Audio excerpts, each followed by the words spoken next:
Oh, okay. And then, little houses over here, just right there.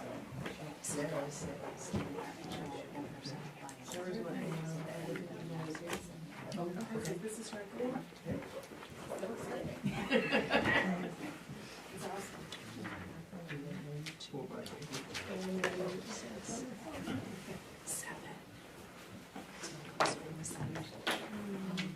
One open, one that's not here. We have Mitch is Jody, not here. Lori, Tanya,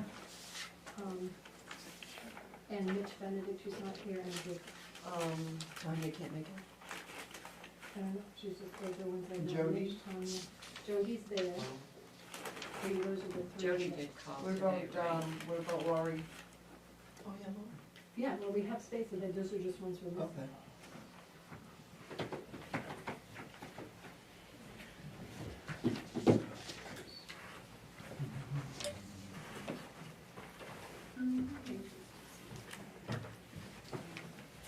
So the video and the audio are on. Yes. Oh, yes, there's-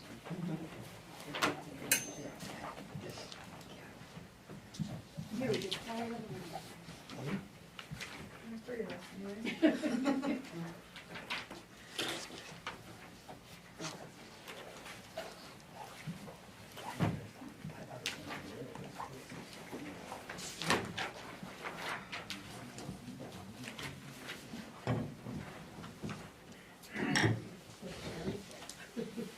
Hmm?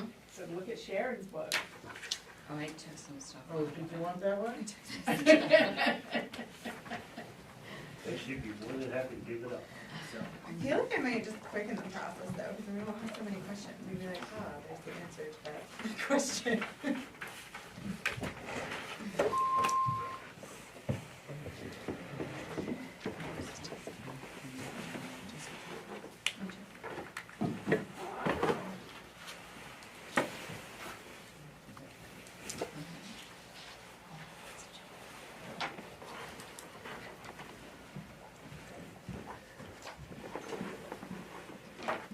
Hi, Jesse Perkins. Hello?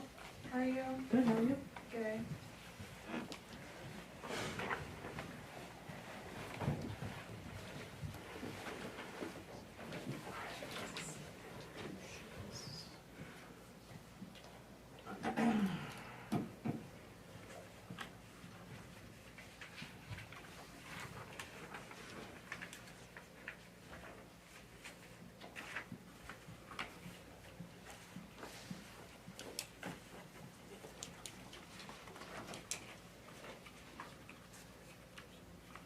Sharon?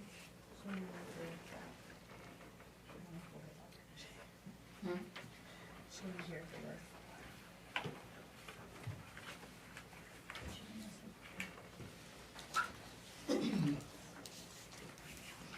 Let's start. Ready? Yeah. Alright. Hi, everybody. Welcome to the first Budget Committee Select Board meeting, Monday, March 18th, 2024 at 5 p.m. There is a quorum for the Select Board. We have 3 members, Pat McCartney, Michelle Cole, and Meryl Kelly. And there's definitely a quorum for the Budget Committee over there. The first thing we are going to do is nominate a chair to conduct this meeting. I nominate Lee Mike Brown chair and Ted Davis vice chair. Second. All those in favor? Excellent. What a beautiful thing. Get that over with. I like that very much. You beat me by a half a second or something. The power, the streaks. Okay.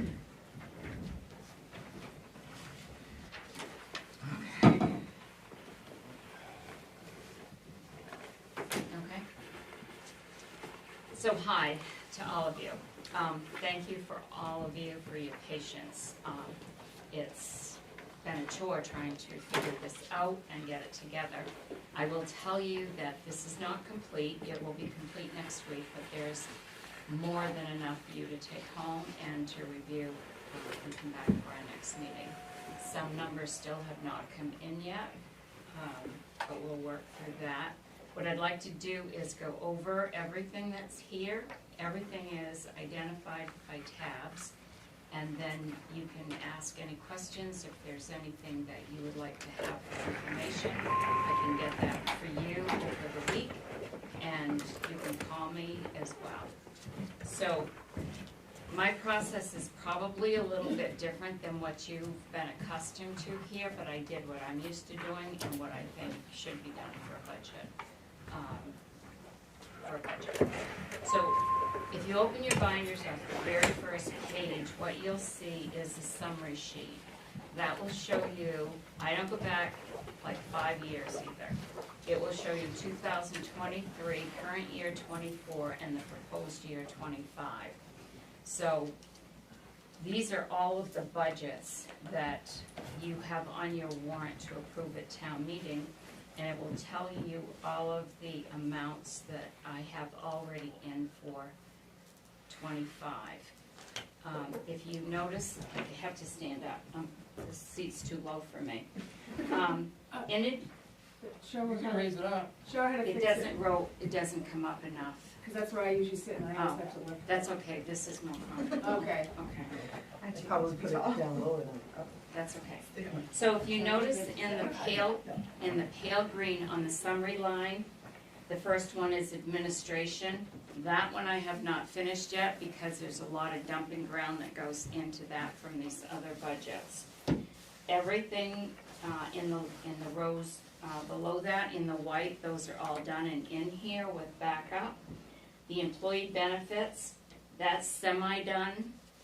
The social security in that won't actually be accurate until I get the rest of the payroll in there. Municipal insurance is done. Capital improvements I also have as a pale salmon color. That's in here, what I went through with the capital improvements committee. One item has to be added to that, and then it will be totally updated for next week, and I'll go over that when we get there. And then the last one, we do have the county taxes, but the Telstar taxes, MSA D44, we don't have that budget yet. This is still real early, but the managers for the school district there were meeting with the superintendent on March 28th, and hopefully he'll have those numbers for us then. The airport and the sewer, of course, are not part of this yet. So if you go to your first tab where it shows administration,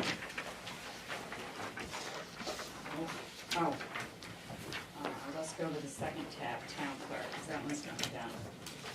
So you'll see the town clerk budget, and I'll go through this, and there are changes to this in the layout. Some of the items have been taken out and added to other budgets where they belong. You will still have a town clerk budget according to code to vote on your warrant.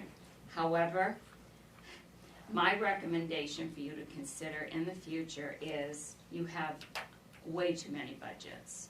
I would combine a lot of these and do sub-accounts for them in doing it, because it just creates a long process. But like administration, every place I've been includes town clerk and it includes finance. So in the town clerk budget, there's the overtime, election workers, the town clerk's salary. The selectmen did approve a second position here.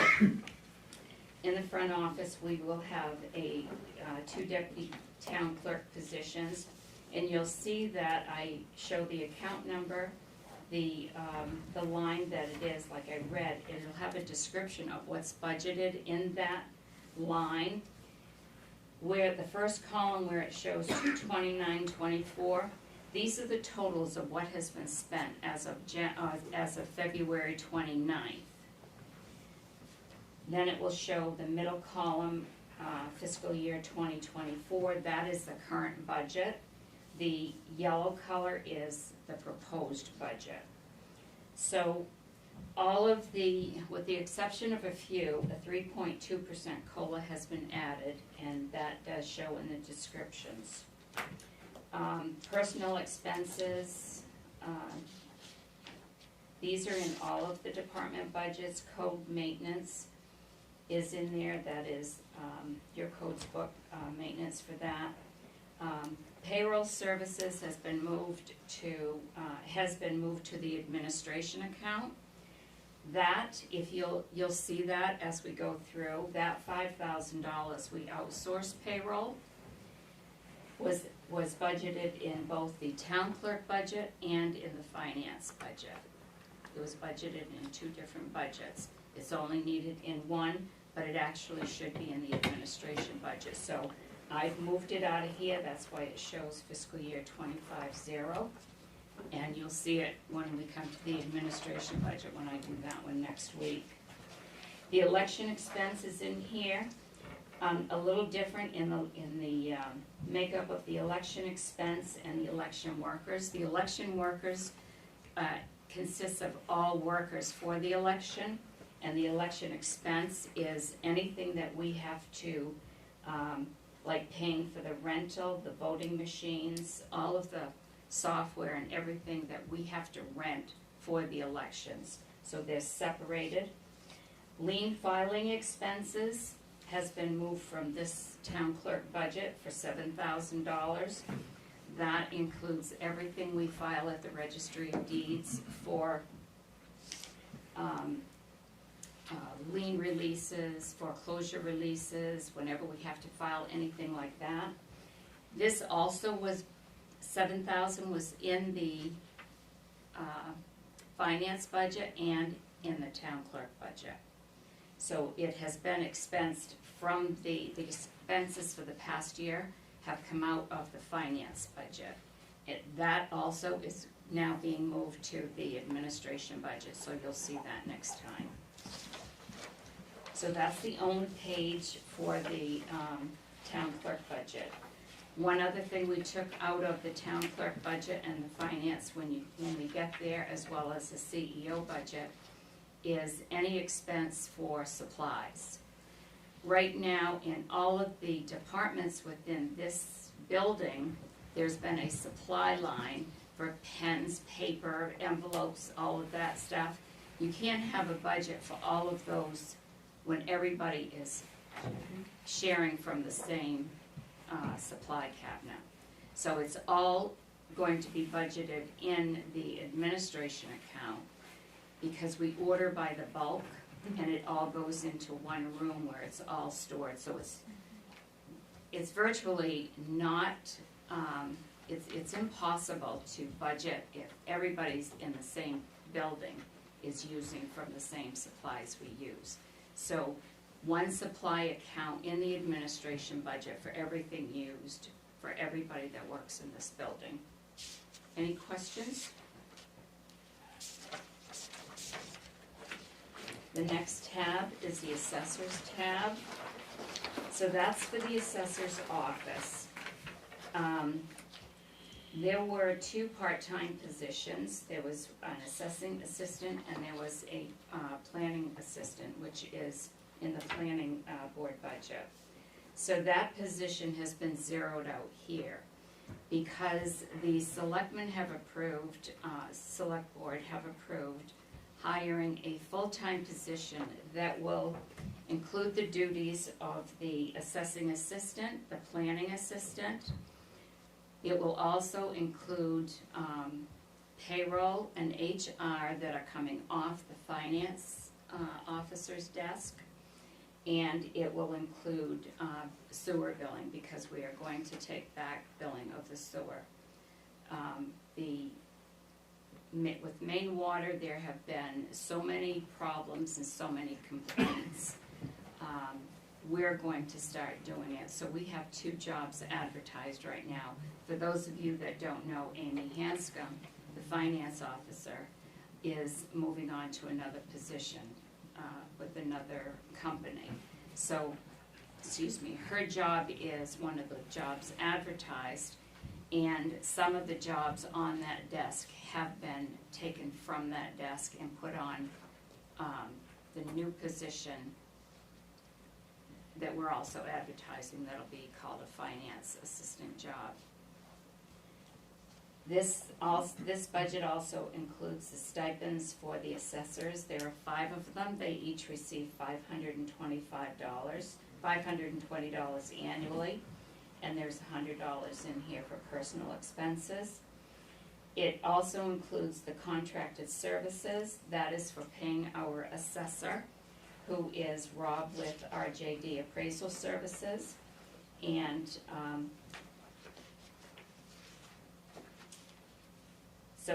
last year current year we budgeted $36,500. This year we're actually budgeting less than that because that was more than what was needed for this line. This line covers the CAI mapping services to have all of the town tax maps done every year.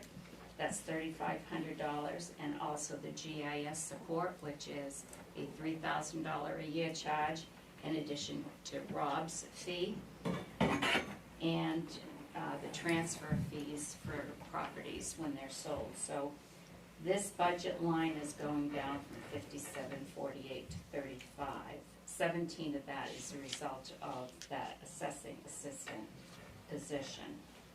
And any questions on any of that? I will have some more backups, but I think I included did I include something for a copy in with this? You showed the GIS Yes. contract. That's the contract for the, GIS. yeah. Does anyone have any questions on this section? The next tab is finance. This covers the overtime line for the finance officer's finance assistant job. There's overtime in here to cover for vacations, staff shortages, required meetings, audits, and/or sick leaves. So when someone has to cover someone else's job over the hours that they're normally scheduled for 40, we have to pay overtime for that. The finance officer's job is in here, and there's a quick review of what that person will be doing. That person is responsible for all of the town finances, the banking, accounts payables, receivables. I do have to update that a little bit. The finance assistant is the new position. That position will be doing payroll, HR, sewer billing, and assistant to the CEO and assessor. What will happen with these 2 jobs, they're going to be backups for each other. Right now, there has been no cross-training here. You need cross-training and backup for all jobs, especially payroll and accounts payable, because those are 2 major jobs that have to be done every single week.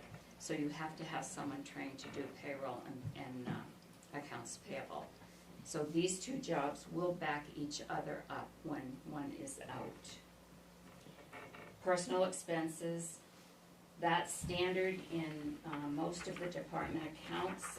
It covers cell phone reimbursement, mileage, training, and memberships for individuals in those departments.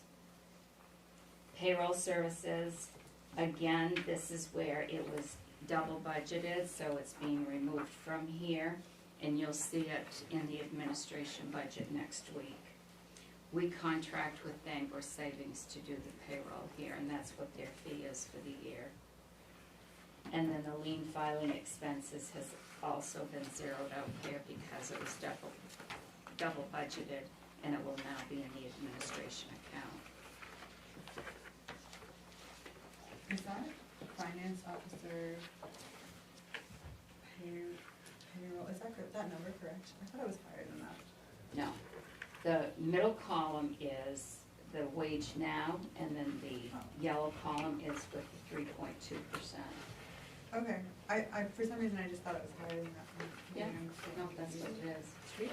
I'm into that.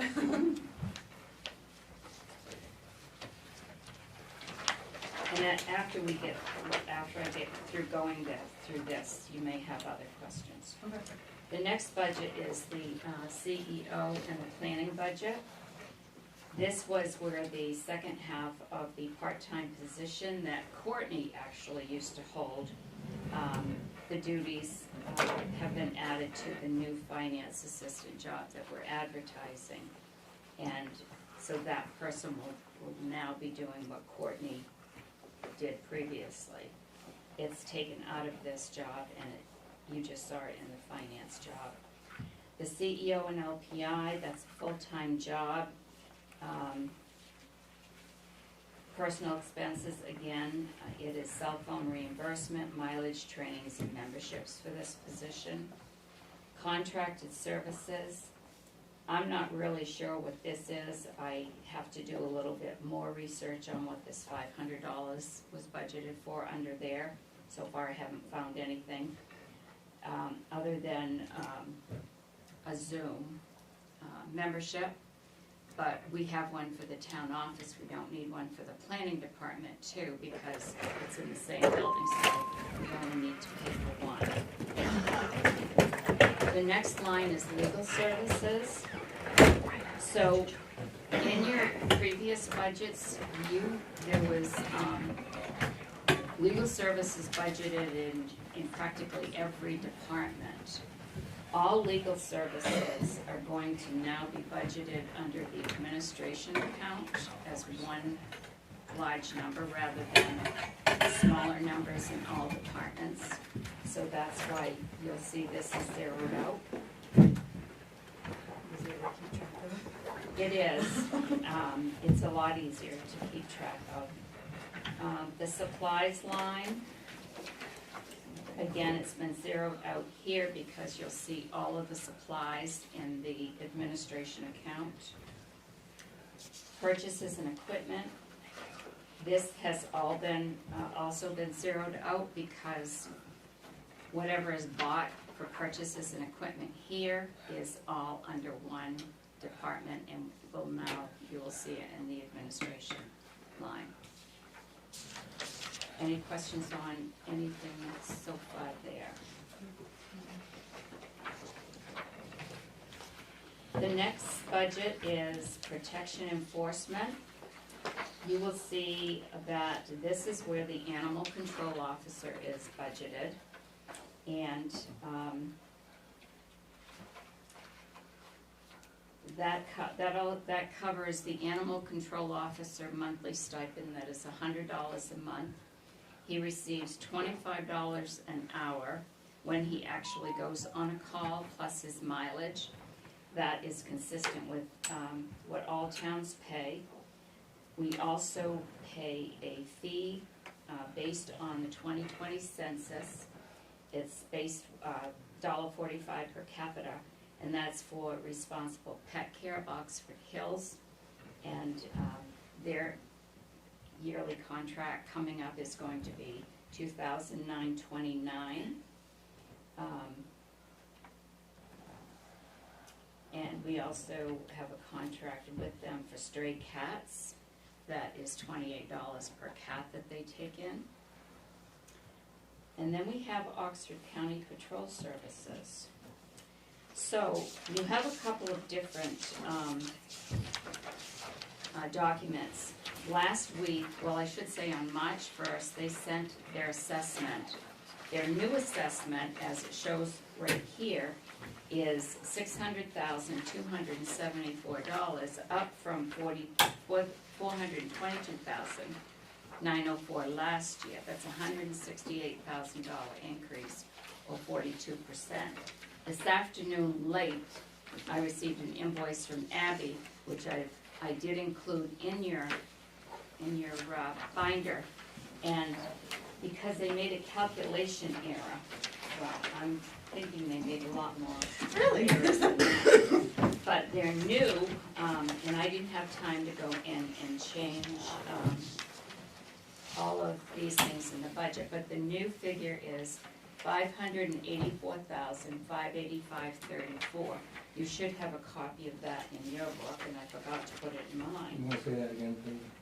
Yes, It's right here, it's right in there, too. Yeah, it's right here. 584, I got it. 585.34. So they've updated that sheet a little bit to show some other totals, but as you can see, we're still looking at a significant increase.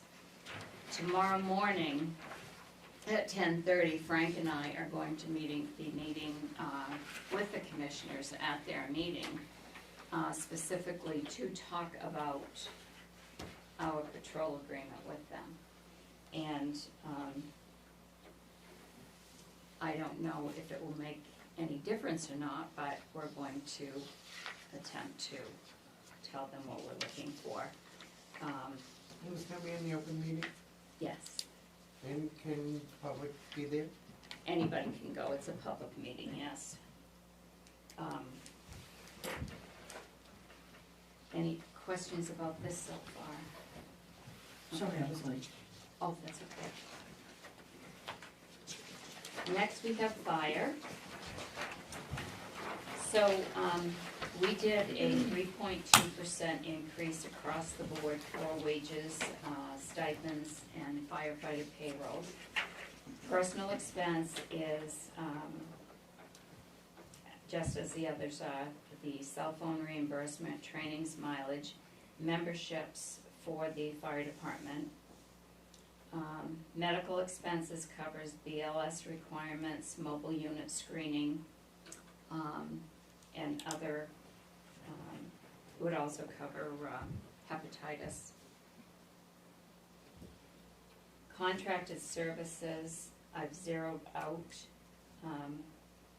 because really there was nothing budgeted in there, and there was a membership in there, but that's being moved to the personal expense line. Telephone and internet, that covers the Spectrum internet for the department. That's $99 a month. And then the phone and one alarm and one landline, and that's an average of $990 a year.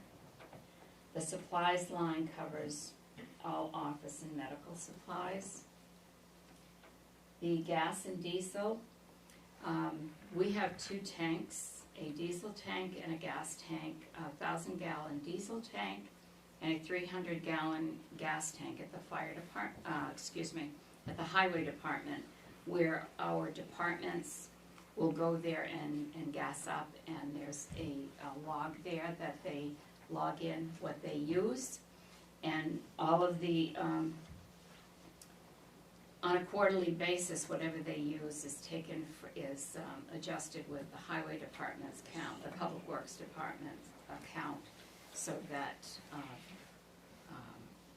that's where all of the bills are paid, and then it just offsets with what the other departments pay according to what they use. These totals are based on 2-year actuals that I went back 2 years and checked with what we use. And the diesel, engine 1, 2, and 3, the tanker have gas, utility forestry 1 and 2, the old Mack pumper, ATV and snow blower. These are the things that the fire department uses gas and diesel for. And that line has been reduced. Equipment purchases, that covers the purchase of all new and replacement equipment within the fire department, and that stays at the $15,000. Equipment repair covers the repair of all equipment that needs to be done. That line will stay where it is as well. The vehicle maintenance speaks for itself too. It covers all vehicle repairs, and that will stay at $7,500. Utilities and water. So we've been told already, the water company called me, they've put in to PUC for a 53% increase in the water, if you haven't already heard. So I've taken what the main rate has been for each of these departments and added a 53% increase. So where it shows utilities water, that right there is the hydrants. And I guess I left the word hydrant out of that. Yeah, with pens. So I have been able to find out, we have somewhere around 100 hydrants, but nobody can tell me the exact amount of hydrants we have. So that's why you see such an increase in that line in Mike's budget. Then we have a dry hydrant and cistern maintenance. That's for 8 to 10 concrete cisterns. That will stay at $2,000. Fire Prevention Week is for school fire prevention. That's $850. And then we have the emergency relief line that covers fire assistance for fire victims that need assistance, and that's $1,000. So you see a good sized increase in the fire protection budget, but again, that's due to the hydrant increase of 53%. Sharon, Questions? can you explain, under the school fire prevention week, what is the 854? So every fire department in the state, they have a fire, same week as Fire Prevention Week, and they buy hats and color crayons and color books and whatever they need for fire prevention. They go into the schools, usually the elementary schools, and they do. You want to add to that? Yeah, it's just all educational material Yeah. that we take into the schools and teach all the elementary Great, thank you. students different things. Sounds right, it's a lot of coloring books and interactive things, and 911 stickers. And the kids Yeah. get to see the truck and they're all stoked. Yeah. Oh, yeah. It's a good event day. So then the next line is ambulance. So this one I will do some explaining, and Dave is also here to talk. So you'll see at the end of this page, 3 colors, yellow, green, and blue. So the yellow represents the budget that I put together with a 3.2% increase for all wages, salaries, stipends for the ambulance service. The green represents a proposal that Dave gave me to eliminate the stipend for the director and to add a full-time rescue chief. The blue column keeps the director's stipend, but one of the things it adds, and there's different things in both, it adds a new nighttime per diem shift. Right now we have 2 daytime per diem shifts. So that will, the bulk of those, the differences you'll see in the top section of that where the wages are. In Dave's proposal adding a chief, you'll see to add a full-time chief, the cost is in there. Now, let me first say that this has not been approved by the select board. I'm just putting in the recommendation from the rescue chief. This would have to go to the select board if that is something they want to consider. And so it's broken down that way. And it also includes in both of his proposals, he's asking for the % increase to bring all of his pay categories up to be average with the other rescue services in the area, rather than a 3.2, so that he can be more competitive when he's scheduling shifts. Right now, these same people that he uses work in other towns as well, and what happens is they will schedule themselves to work for the departments that they're going to make more money.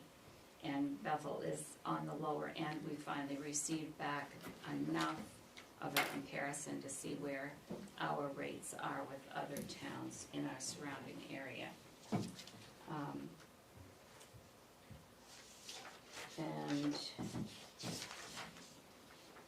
with the yellow, the total would be 411,013, which is comparable to where we are now with the 3.2%. The green column, that would include hiring a full-time chief. The total of that budget would be $468,536.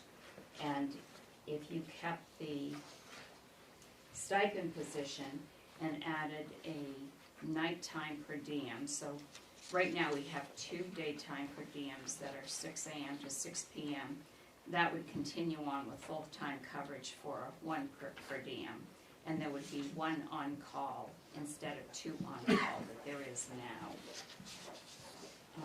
That would be more money. It would be an increase of $106,347. Questions on this? Is on the sports services, is Case charging $100 for that also, or just Medicare? Just Medicare. Just Medicare. United also, but we don't use the name. So prices do it for free? You got it.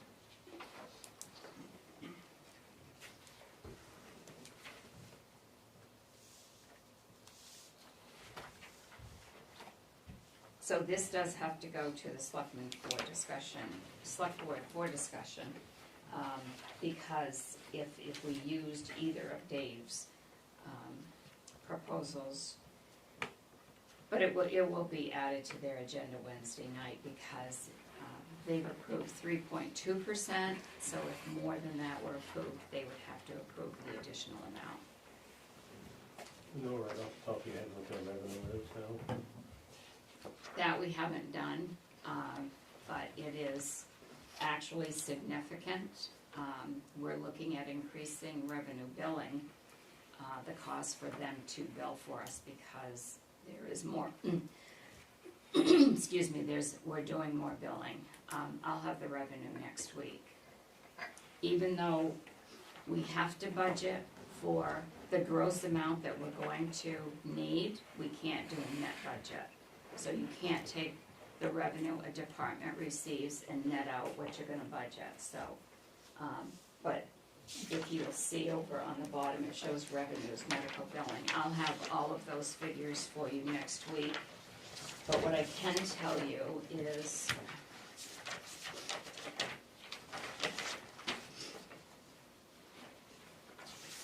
and I'll have this sheet up, I'll do a sheet for you next week, so it's all on the back of this. As far as staffing, we have 5 explorers, we have 2 juniors, 14 EMTs, 3 advanced EMTs, 10 paramedics. With regard to the wages, right now, the driver would go to, he makes $16.25, he would go to $16.66. That's so the driver can be averaged with other drivers and other agencies. The EMT would go from $18.62 to $20, and a lot of them make more than $20. The advanced EMT would go from $20 to $21, and the paramedic wage would go from $24.25 to $25.50. Regarding the call volumes in rescue, I have a 5-year average, and in fiscal year 23 it was 507, 22 it was 529, 21 it was 449, 20 it was 408, 19 427, and 18 it was 383. So if I look at from just this fiscal year, July 1, 2023 to March of 2024, this year, our call volume is already at 404. And we still have April, May, and June to go. So there is an increase in their call volume.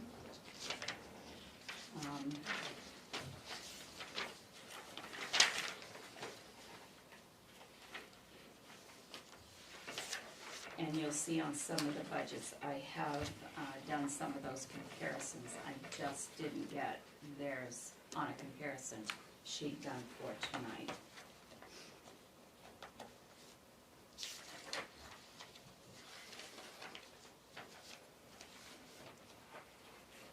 Do you have other questions on this? Can we get Dave to give us the reasoning for the proposal of the chief? Sure. So, right now, I'm spending anywhere from 20 to 30 hours a week doing payroll, scheduling, run form review, answering, like today I've got to return a phone call to a police officer looking for a copy of a run report in reference to a criminal investigation. I've also received an email from one of our people that we transported with billing questions, so handling administrative items. And I'm also, like, that's a piece of what I do. Separate from that, I'm also spending anywhere from 100 to 200 hours a month covering shifts, either night shifts or day shifts.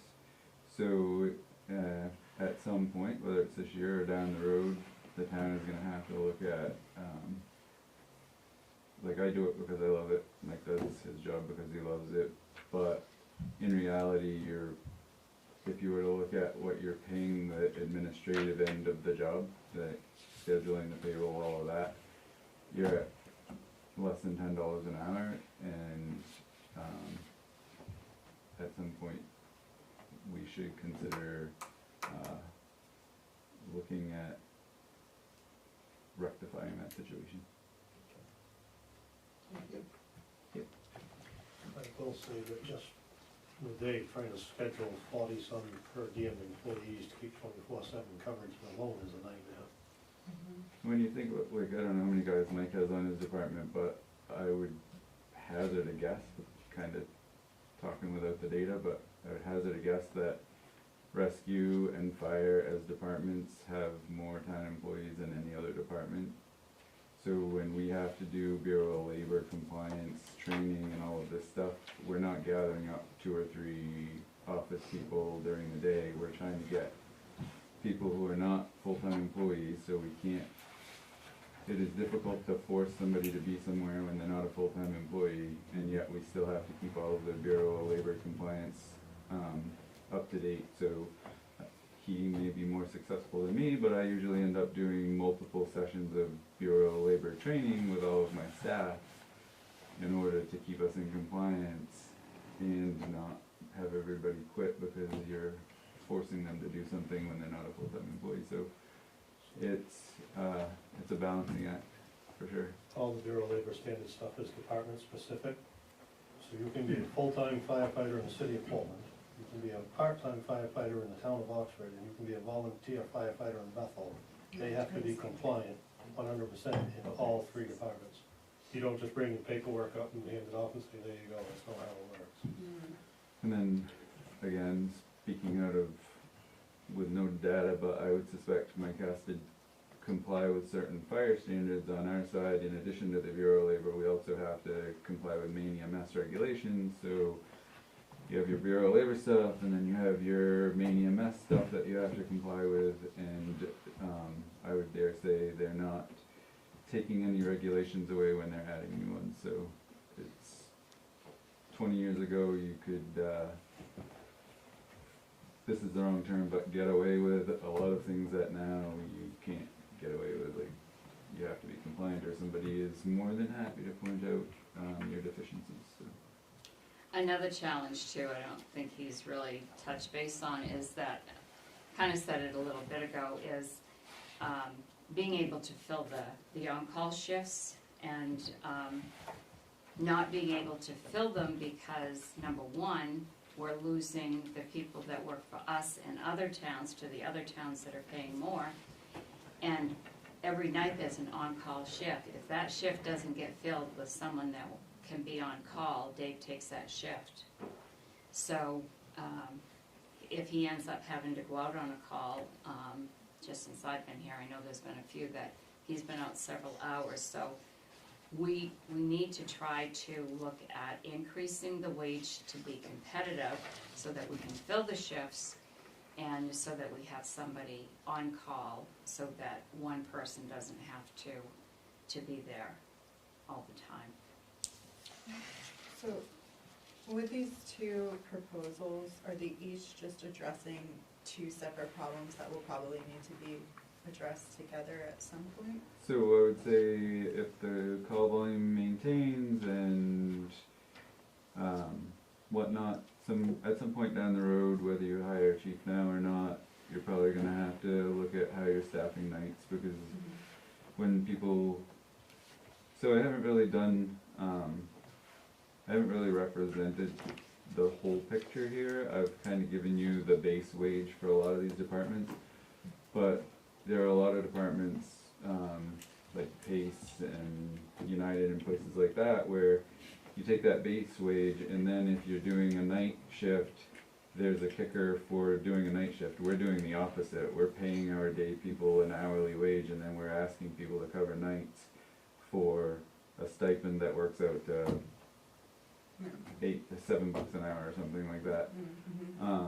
And then if you do a weekend shift, there's a kicker on top of the original kicker for a lot of these places, and we're not paying any different for weekend shift coverage. The only exceptions we have are Thanksgiving and Christmas. We do pay the crews time and a half wage to try and convince them to do Thanksgiving or Christmas.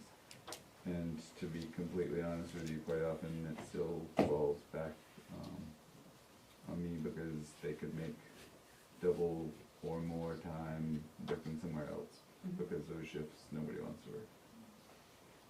On average, how many hours is it to become a paramedic now?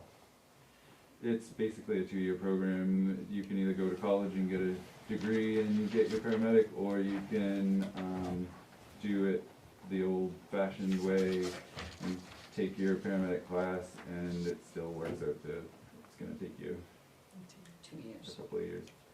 There are a few fast-track programs, but you're looking at a significant time soon. Mike, do you have any of your firefighters that are paramedics? Not anymore, no. So I don't wanna pick, Sucked up by full-time departments. yeah, exactly. I don't wanna pick on anything, but the interesting thing to me is right now, a paramedic is capable of doing a lot of procedures, including taking a scalpel and cutting a hole in your throat in order to allow you to breathe. And we're currently paying them $24, $25 an hour, and we're paying a guy to go chase dogs and cats around $25 an hour every time they get called out. I'm just saying. Slightly savage, slightly hilarious. I have a question. I don't know, I think if I was my Joe tree, I wouldn't think this was equitable. Maybe I'm reading this incorrectly. We have a fire chief that gets a stipend, and if we have an ambulance chief, I mean, I just don't feel like they're two imperative departments. They are both imperative. I mean, departments. am I looking, Mike, am I?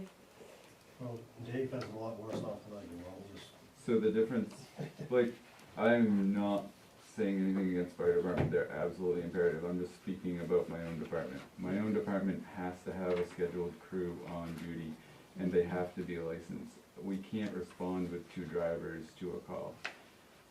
I think I'm thinking more, In Dave, a- about your job versus not, yeah, Joji's. So, in addition to that, I don't know what your call volume is, Mike, but our call volume, I suspect, is higher, and for every one of those runs that goes out, I have to review that for quality compliance purposes. So there is a ton of compliance stuff that goes along with having, we're medically licensed people.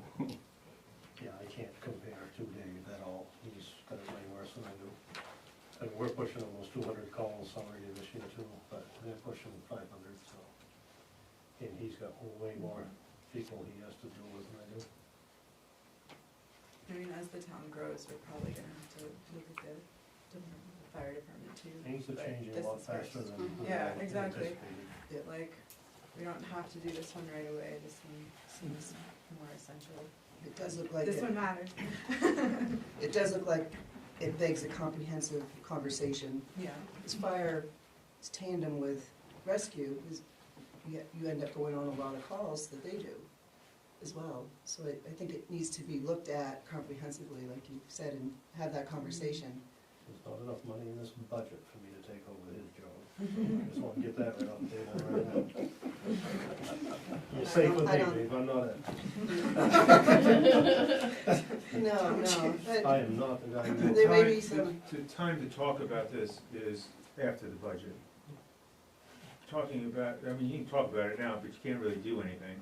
But to start getting serious about it is right after the budget, coming up with a plan, putting the whole package together and what we want it to look like going forward, and then working towards that.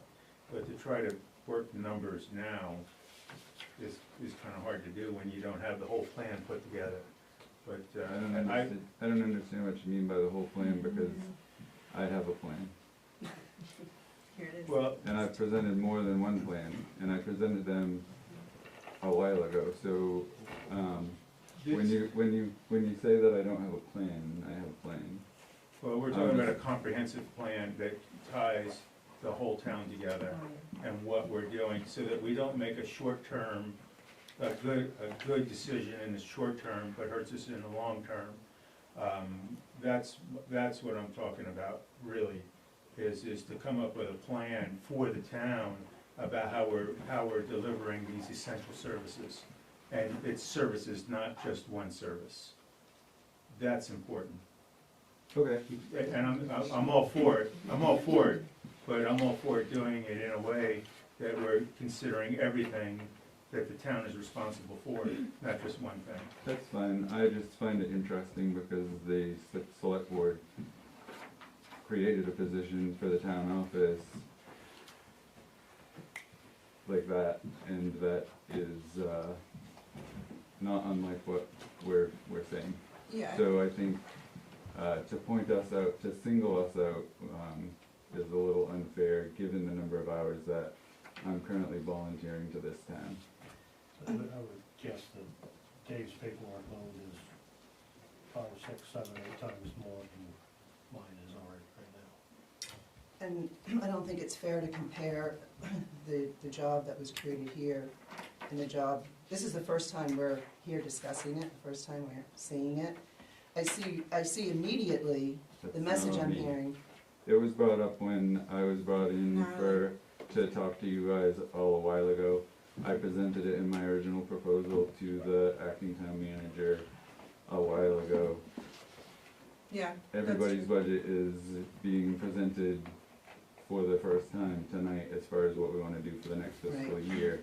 I'm And- talking the process is not unlike the process you just went through. So, I would just ask for the same consideration. Agreed, should have the same consideration. However, again, we're just getting these, and we've gone through wages before, but I think the immediate message that I'm hearing is staffing. Creating a full-time chief position to look at what's truthfully happening is that you're taking over shifts, right? If you don't take over the shifts, then they're not getting filled. So that's one way to take care of the staffing. And another way to take care of the staffing is by making the wages more attractive. So I see that what the immediate problem is, and to keep filling, be able to fill and be competitive with the other towns. So that's what I'm really seeing here. And so with the proposal with a full-time chief, that gets us through, say, this year, but we may have a continued problem of trying to fill the other positions. You can't be working 80 hours a week. I understand that. Adding a full-time chief, or adding a full-time anybody, gives you the ability to tell somebody when they have to show up to work. And Right now, when you're staffing with per diems, what are you gonna do when they call out at 5 o'clock in the morning, because yeah, you can fire them, and then you Just have talking about nobody for that. tomorrow, and nobody for next week, and nobody for next month. So, So that is like the rationale here. so my question is the green line, the Dave proposal with the chief, does that also include the increase in wages Yes. to track? So I see the attendant wages. The green and the blue column include Dave's adjusted wages to where they would increase to be average with the other towns. So Not not the that this is part of- kickback, but the base wage is what we're talking about with the green column. The green column takes away the current stipend, adds a full pension. The blue column stays with the current stipend and adds a night person. And both those columns include the percentage increase, not That just I'm the COLA. suggesting, And a percentage increase. Yes. Okay, great, to great. bring them to the level Right, in that I'm the, in suggesting. Okay. the green too, right? Yes. Yes. This isn't part of the current conversation, but just as a point of interest, I believe the total at the bottom of the yellow column is missing some funding. If Missing you some what? missing some funding, if you look at the line 127051 in the yellow column, there's nothing there. And it should be the same 14740 as all of the other. So I think your total for the yellow column should be 425,753.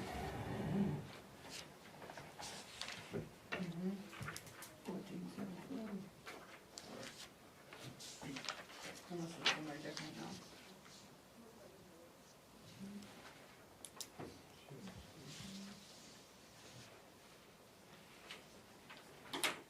So thanks for pointing that out, Yeah. I'll add that in.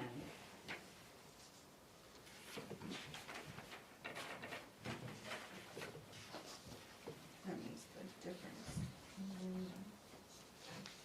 So what I will do is I will prepare the rest of the comparisons that I have, and they'll be included next week, and this will be something that the select board will talk about at their meeting Wednesday night, because they're the ones that have to approve additional wages increases that Dave's proposing, and/or a full-time chief position.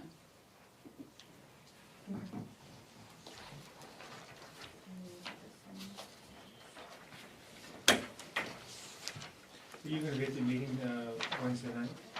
Now that I know about it,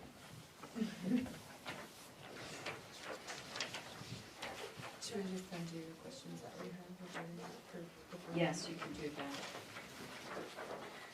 All right. The next section is the solid waste and recycling.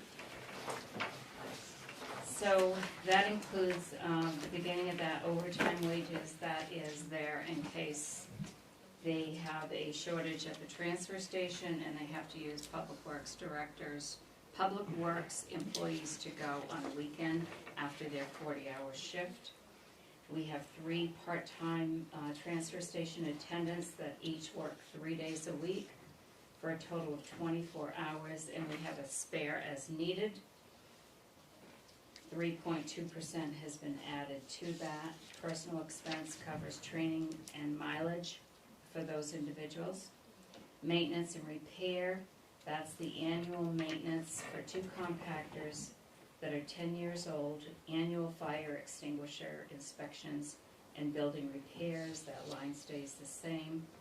Tipping fees, currently we have a contract with Casella and we are paying $115 tipping fee to, for our construction debris. Shingles, there's no charge on that to the public. And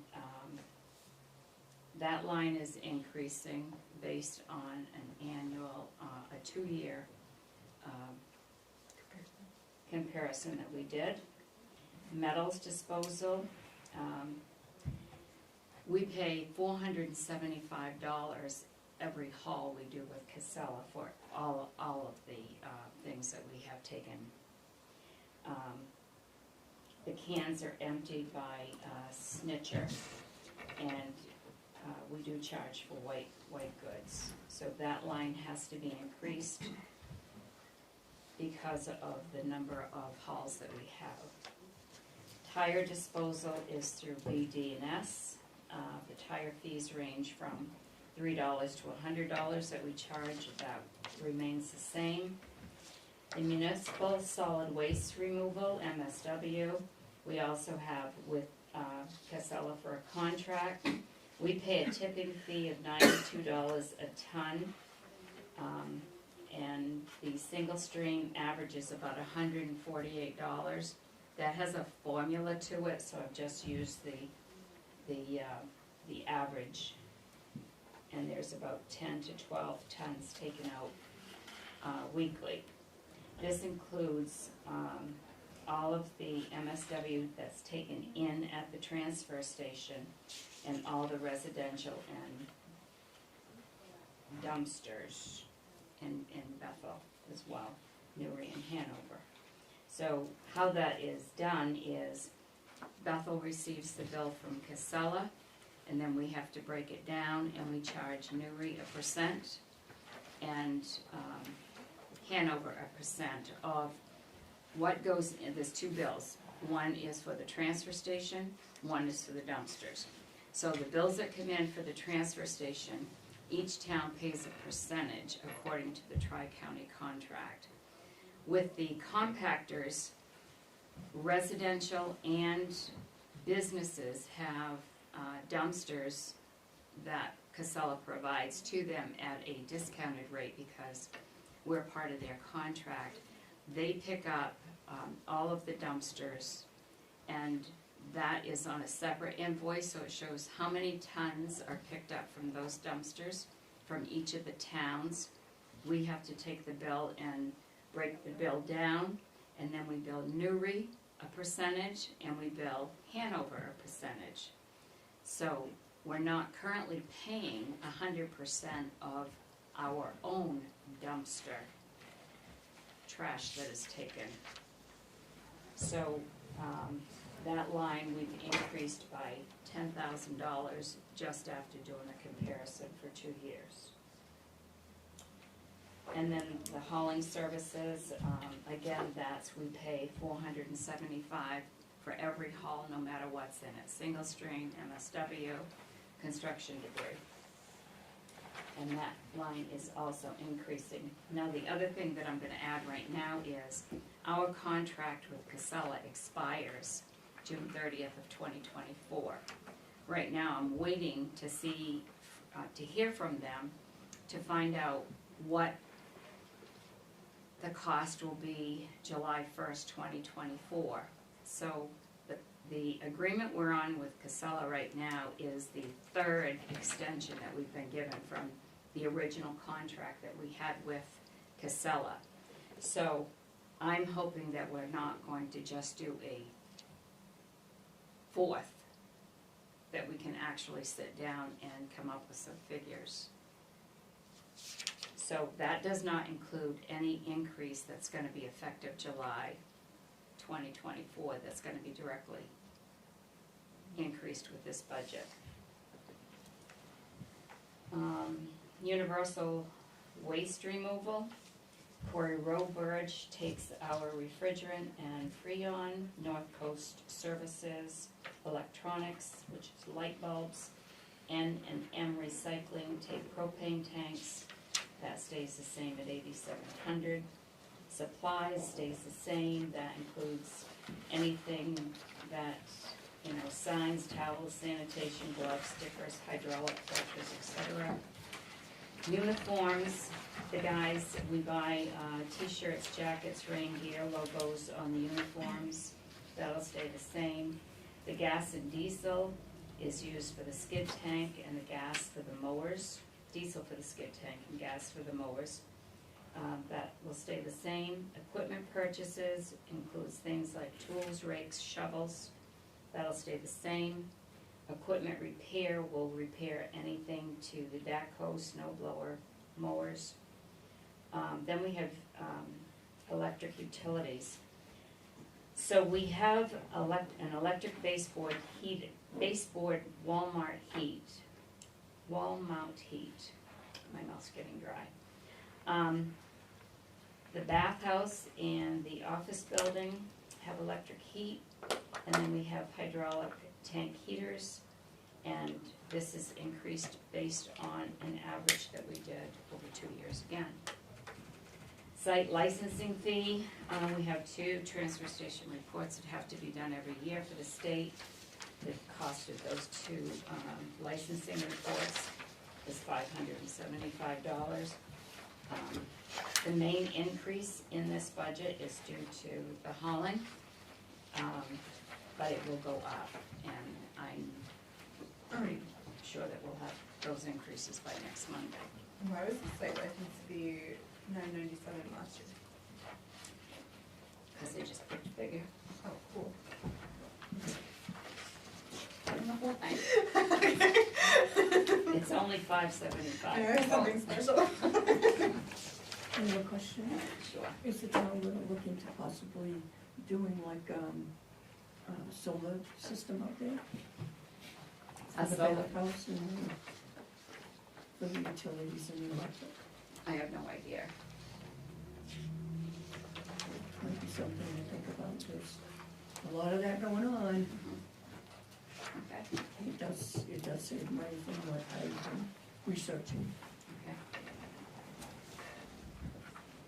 Questions? Have we done anything, I know the income part's later, but to offset the contractor waste? So, We talk about it every year.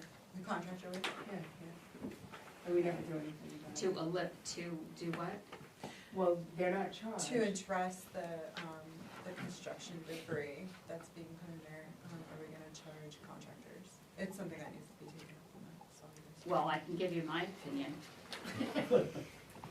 So, Maybe mine. where I live and where I've worked, towns charge to take in construction debris. We charge for shingles, we charge to take in construction debris, we charge to take in tires. They're not just dumped, we charge. And that offsets, not as a net, but it does offset because it's bringing in the money. And quite frankly, I think you should be charging for construction debris. And you should be charging for shingles. I think we're getting like 200 tons for shingles. Well, I think, are they supposed to have a dumpster on site? Yes. Thank you. Yeah, so, They're also limited to one pickup truck load per job.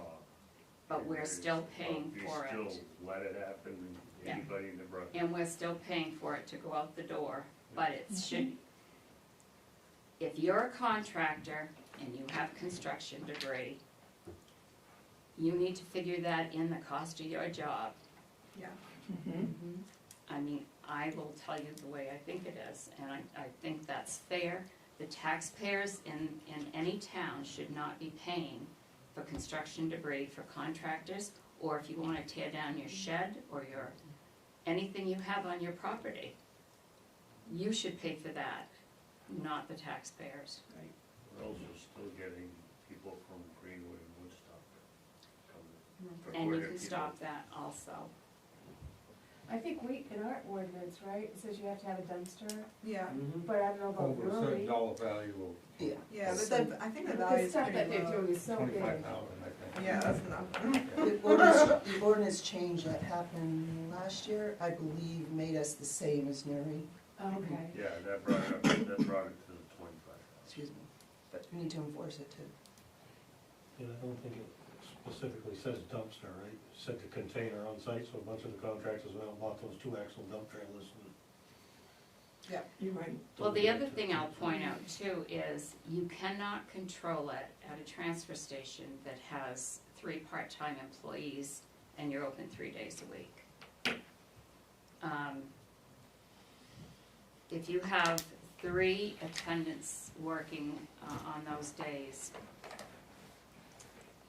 I know because I spent several days at a transfer station as a manager in another town, just monitoring, just to see how it all works, so that I could have firsthand information. You have one attendant that's tending to someone else, and this guy over here is dumping stuff he's not supposed to be dumping. And you can't have somebody monitor what's going in the single stream, what's going in the MSW, who's disposing of construction debris. There really has to be a system in place, and there's still no 100% cure for it, because something is always gonna get through. But if you would, I think it's a conversation that should be had in the recycling committee, to look at how other towns do it, so that you can start bringing in some of this revenue, instead of just paying for all of what's coming in. You have in the code book provisions now to try to control some of that, and it's just not being done. The aspect of the $25,000 minimum, you have to have a dumpster on site, that's not being enforced. That can be done through the code enforcement. The aspect of a certain number of, actually, I don't know if it's pickup trucks, I can't remember the exact word, per day, that's not being done. And then last year, didn't I hear Scott mention something about a ticket thing, where if you were gonna bring in a load of material, you had to go purchase a ticket to bring it in, and that hasn't been implemented. And I don't think it's his fault, I think it's something that the select board needs to look at. I know if you go over to Waterford, you can take in one pickup truck, but by God, don't try to do two. Just, and actually the code says per job, So, per day, you know. Per job. per job. Per job. No, no, no, Oh, no. I thought it was per day. No, Huh? it's per job. Well, you can look it up. Oh, on the big dumpster. No, Yeah. on the pickup. Pickup truck, it says 1/6 cubic foot or 8 Okay, well, that's even more stringent than what I was thinking of. per job. So, we have a number of things that we're just not looking at, to look at trying to enforce, that would bring in a certain amount of extra money. You know, why aren't we doing that? I think the idea of the ticket aspect, you can go over to Waterford, and they have multiple places, or did have, where you bought your, call it a ticket, to get your load in. So that if you was over there on a Sunday, and it was your second load, you could go to XYZ store and go buy one of those, and bring it in. Cause I've experienced that. I know that happens. We have things, and we have, as Jim brought up, other towns are bringing in construction material. And if you go down there, and if you're observant at all, you'll see people from other towns coming in, and they just bring it in, and whatever they have, their trash, and drop it off and leave. The town has, or had, a sticker That you put requirement. on your windshield. Okay, that's not been implemented. That hasn't been implemented. We've had it for 20-some years, and it's never been implemented. So Now, to sorry. implement those things, you're gonna cause a lot of controversy. So you're gonna have to assume that you're gonna have to take the heat. And until you start turning these people around and saying, go someplace else with it, it's never gonna change, so. Denmark has a building sit right there. You don't go past that building. He comes out, he looks at it, he checks you. If you don't have it, you pay right there and then with a credit card or whatever, and you don't get in there without a. The stickers that I've seen two of them, we've had two different designs. And I think they're made so you can put it right on your windshield, won't they? Yeah, Yes. you can take Yeah. it out. And But you have to have there's a, something there's a to monitor problem that. with your stickers Beg though. pardon? There is a problem with your You stickers. can just take it off. And the problem is that you buy a sticker once, you never have to come back and buy another one. So if you if you live here and you buy a sticker and then you move to Oxford, you've got that sticker on your vehicle.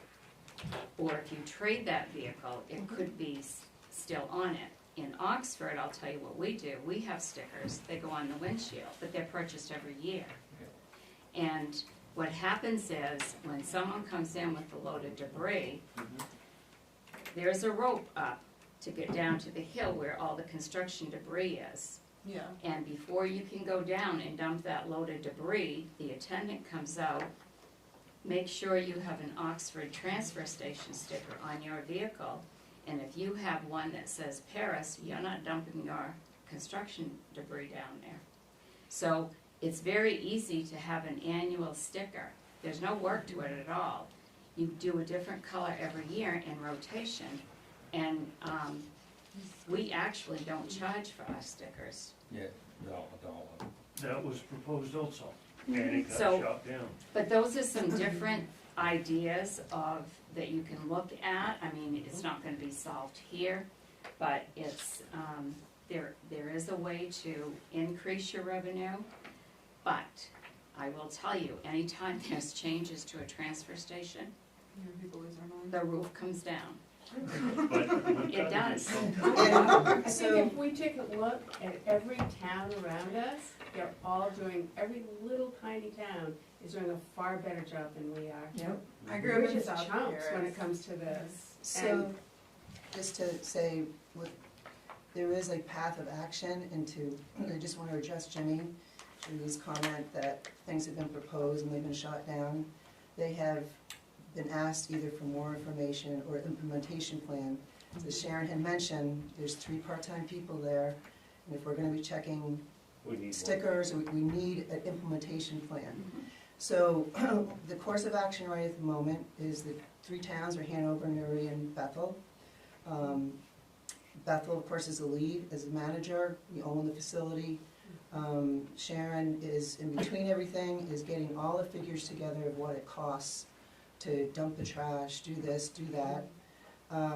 Once all those figures are all together, the committee Tri-Town Committee is going to reconvene, look at that, look at the contract. The percentages haven't been changed for 20 years or more, so look at the administrative part of it, and then dive into these things. Yeah. There's 2 issues that we talk about every single year, Yep. every year at this meeting, and that's Oxford County, and this, and they just never get resolved. I think, wasn't there a line, wasn't it 176,000 for construction waste? Yeah. So that's a lot of employees. I mean, we could get, I mean, we traded off a few more hours for another employee or 2 for that, that's a bargain for us. Honestly, I think the rope is the simplest and Well, smartest thing well, I've heard in a There's while. all things to consider, I mean, There's- There's a lot, Yeah. there are a lot Yeah. of different Back down, options that there's you not can enough consider. yeah. And so it's more, yes, I think everybody agrees we have to do something. And there's even grander thoughts of combining with Greenwood and Woodstock, so the 5 towns can go to either one, I mean, Dale is retiring. so there's all this for conversation, but until we have the facts right in front of us and come up with enforcement plans, implementation plans, and then we can start to fill in. And right now, we've had to go all the way back to the beginning to really understand what we have and what we don't. I know we're powerless to fix that tonight, but I just wanted Yeah, to make no, I an hope- issue to try to get this before you Yeah. guys. Yep. Again, and you know what, the contractors, 'cause they're all at my house all the time, and they fight over it. There's a lot of, they're pretty disgruntled with each other, because there's, I don't know, half of them that do all this Already at do a it, dumpster. And those guys are paying for that, and they really resent the guys that are bringing, I wouldn't name anybody, but I know a couple of guys that just go down every time it's open, they bring truckload after truckload after truckload. Yep. And those guys all hate each other, it's a big controversy. It needs to, somebody, and I don't wanna say this wrong, but somebody needs to put their foot down, because this stuff has gone to the committee. OR drafted it up, got sent to the solid waste committee, other options have gone, and it just, But doesn't get, it doesn't get the popular, I think it just needs to be pushed. thought of from like, you know, from the beginning all the way to the end. I think the implementation is really important because like at the end of the day, you can't ask an employee who gets paid $15 an hour to take heat from a bunch of contractors all day long. That's not fair. No, it's not fair. So And we need to come up with a process that he can just point at us and be like, they told me to do X, Y, Z, and then it's on us, And not it- him. Would it be fair, to say that we, this is a select board Issue. item, but Yeah. that we would like to see the, part of the permitting process of building permits, that a dumpster is now going to be required. And we Proof of require our dumpster. CEO to make sure that there's a dumpster there. That may take care of a lot of this, that we don't have to do anything other than require it to, what we To be presently have on the books, Yeah. to be done. And then, by the time we get to the point That's a of, big first step. right, that's a huge first step, and then we, But to by do the that, time it's we gotta get go to, to the ORC, because then you're gonna. that's have already to- done. No, it's $25,000. So if you're doing construction on a house that's less than $25,000, there's no requirement for you to have a Like a it's- dumpster. But that's all part of Well, your and that, building permit. and that figure is just a guess. Yeah, So I could say, oh, my construction that I'm doing on this house is only $22,000. And when actuality it isn't, but, Yeah. you go prove it otherwise. well, I think, So if it went before ORC and we changed the ordinance to say each building permit or permit that was issued for modification or construction requires whatever, Yeah, perfect. then Yeah. that would change, that would absolutely solve the problem. Because they'd have to, then yeah, the it's all just part of CEO the could go out process. and look, and if they didn't, then whatever. And Mike's right, they're, half of them are buying dump trailers and saying, well, that's my thing, and then take it over to the dump. Yeah, Well, it's just like what the planning board did with a half story, you're gonna have to quantify what a dumpster is. So I did include, if there are no more questions, I did include a copy of the extension to the Casella contract in your books, so you can take a look at that. I have one quick question. Sure. The rope with the brush reminding me. Yeah, We do now have a stump dump. yes. Is that in this or in the public works? No, it's in the public It's works in the one. public works Public works one. now? Okay. what was your claim to fame last year? And I was like, man, Michelle's sharp. So now we're in the public works. Overtime wage, that covers the overtime for all of we have 6 crew that work at the highway department, all full-time, that covers their overtime wages.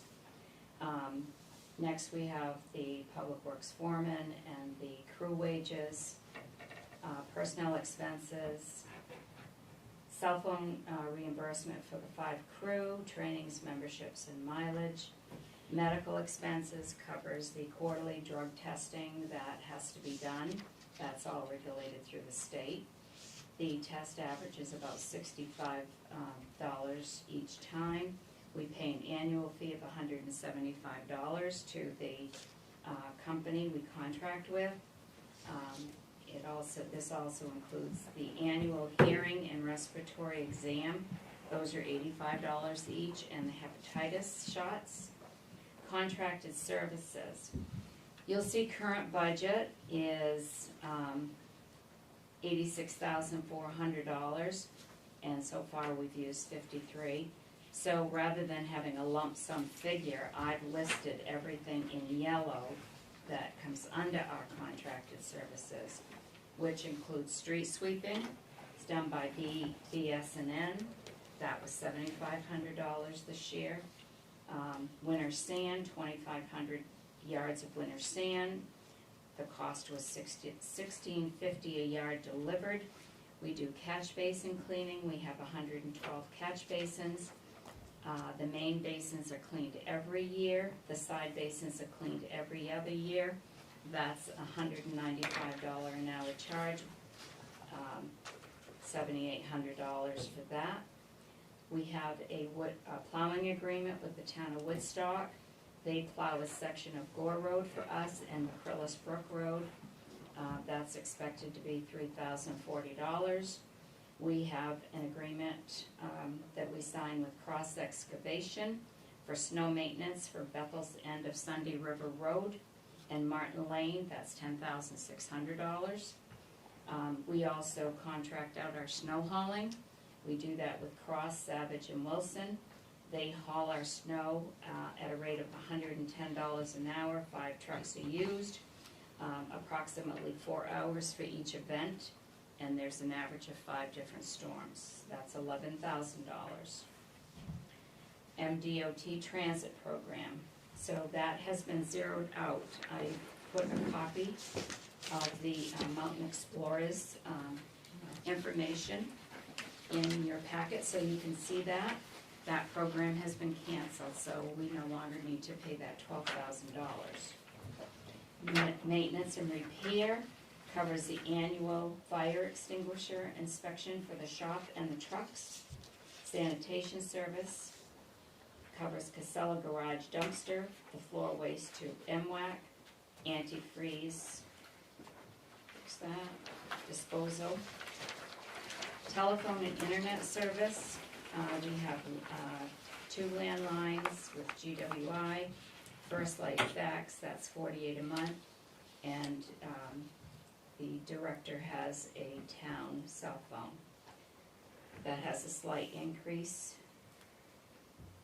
Painting streets, that covers crosswalks. Last bill on that was $5,200. Striping on Church Street, parking lines, $1,300. We've had to increase that line a bit. Mowing services, Swayze does the roadside mowing. That was $6,000. Merrill that does the general town mowing, $8,800. Cemeteries was $12,200. Common and fire station, $11,200. The Public Works Department actually mows at Angevine Park. That's been increased to $38,000. It was budgeted low this year, because those are this year's figures. Our tree care program, that involves, it's $20,000, but that includes $5,000 for actual tree removal, that those trees would be in the towns right away that are dead, that we are responsible under law to pay for. And we also pay Wilson for the brush dump, $15,000. So that's where everybody takes their brush, and that's what Michelle was just talking about.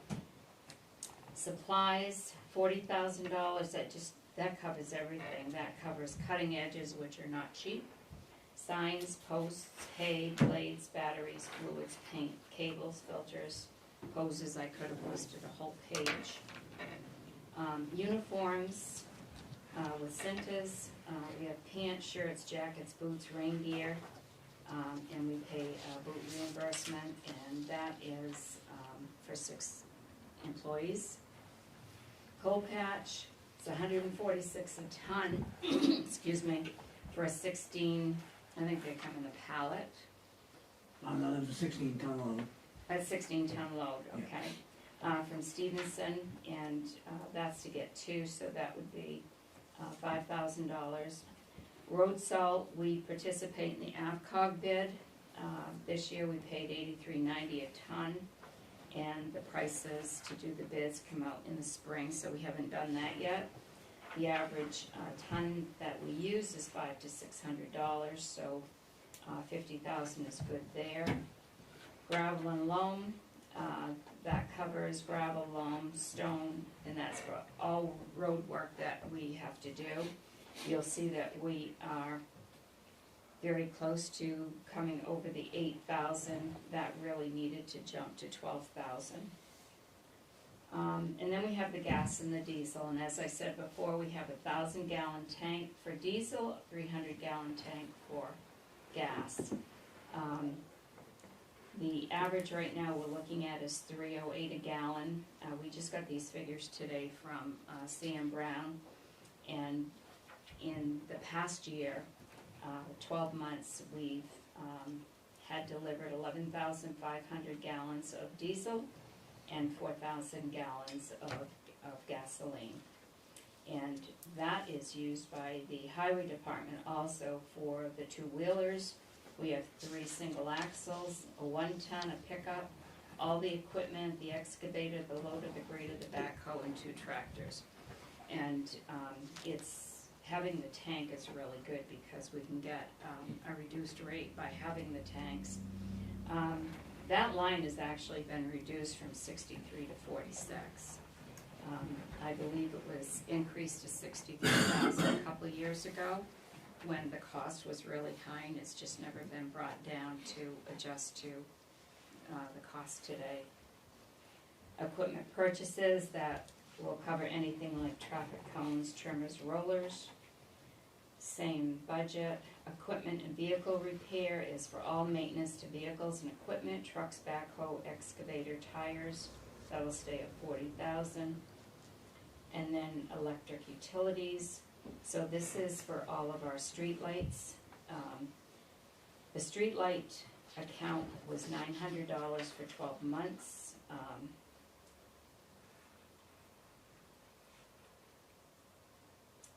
The Cross and Lincoln Street lights, 16,000. The Railroad Street red flashing lights, $540. The Route 2 bridge lights we paid for, that's $620. The caution light, $515. We also paid for the Androscoggin Bridge light, that's $570. This year we were actually over budgeted, and so that can be dropped to $22,000. That's based on a 2-year average. So this year the budget for Public Works actually goes down by about $20,000. Questions? Why is the Cross and Lincoln Street so expensive? I don't have the answer to that. I would guess that has the old fancy metal ones. halide light bulbs versus LEDs. Did we? No, we converted to LEDs over there. Oh, you did? That's what I I thought. have to say, I was shocked when I see the total price. I see the monthly bill, and we know that's always higher than everything else, but I've never totaled the monthly bill Yeah, it's on an annual basis to see what it, It's over $1,000 every month, and it's been that way for the past 2 years, because when I pulled a 2-year detail, that's what, We ought to have I mean, that- I don't have any idea, I'm We ought just, to have that re-looked at, right? Yeah. See if the analysis. I didn't realize you converted those. But did we convert all the streetlights to LED yet? We talked about it a couple of years ago. the streetlights, yes, Yes. and then Okay. a year ago, we converted all of those lights on Cross and Lincoln to LED as well.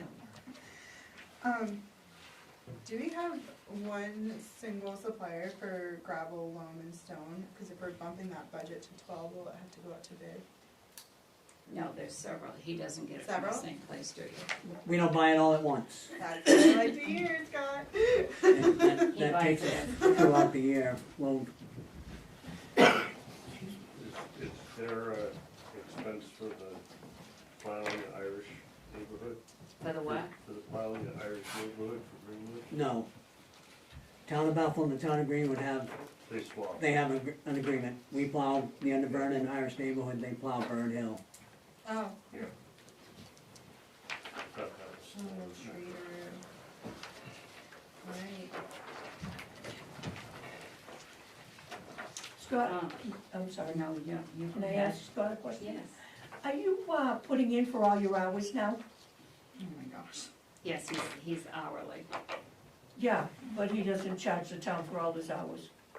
Well, he should be. We're good. We're good. Now he's gonna go hide in the back room. Actually, we had that conversation again this morning, didn't we, Scott? We did. Sorry.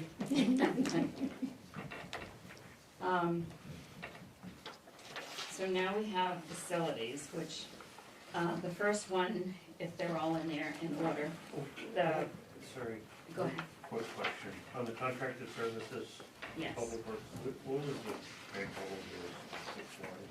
The what? The Do you grand have a grand total. total of those 6 lines? I just don't have my phone. to me. There's no grand total of it, I listed I know, every, I just didn't know if that was an increase over the 86 or not. I don't think it is, Okay. but, No, that's fine, I can add it up later. and I've done some circling on my book too, as I've seen it, even though I've read and reread some of these things, I catch things as I read them out loud. Just a quick look at these, they're not adding up to 86,400. No, it wouldn't. Oh, it's Yeah. above that. It's about that, what I just told you. Okay. So then, Pretty close. the town office, building here, we have contracted services for cleaning the office, which is $6,000 a year, and we pay for our alarm system also. Maintenance and repair covers the annual furnace, maintenance service, fire extinguisher checks, and furnace parts. That is going down, because it was way over budget this year from what we need. Sanitation is we pay 15 months to Casella on ours. Supplies is trash bags, paper towels, keys, bathroom supplies, ice melt, etc. Heating fuel, looked at a 3-year average, 35,000 pounds of pellets at 19 cents a pound when we ran a 3-year average. So we're increasing that to 6,500. Equipment purchases, it's 1,500, but it would be anything that has to be replaced equipment-wise in this overall building. Water, our quarterly rate is $82.49. It doesn't look like we're paying a 53% increase, but the $550 that was budgeted for this year was higher than what was needed, so the increase is not gonna be as high. So that 505 will cover everything with the increase. Excuse me, the sewer bill is $840. And the electric utilities, we have 2 meters here at the town office. One, and I don't know how this is set up that way, but one's supposed to register the town office and planning office. One is the town office, and I don't know what else is on it. The other one is the planning office, so it's two separate sections of this building. 2 separate Each- meters for this side, not the newspaper in here? No, Wow. this is for in here, according to what I have been told. I can explain that. You can, Yeah, okay. that used to be the police station. Oh, so that's why There's a there's a separate. separate meter there Look for at that. you. Because That makes Okay. sense. it does. And then the second, under facilities is the fire station. Maintenance and repair covers the annual fire alarm system, test and inspection, annual boiler service and maintenance, annual fire alarm system test and inspection, 5-year flow test, sprinkler inspection, annual fire extinguisher checks. Supplies, miscellaneous cleaning supplies, heating fuel. There are 2 330-gallon tanks, if I got this right from what Mike told me. They're linked together, and we did the average, we looked at 3 years, so it's roughly 4,500 gallons a year. Water, again, 53% increase. We can go down on that because they were budgeted high. Sewer, 840, and electric is based on the average that we looked at in a 3-year comparison.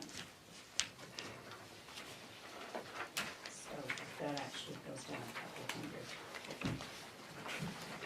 Next tab is general assistance. We're budgeting $3,000 again this year. I think we still have the old garage. Oh, we have, oh, yes, we do.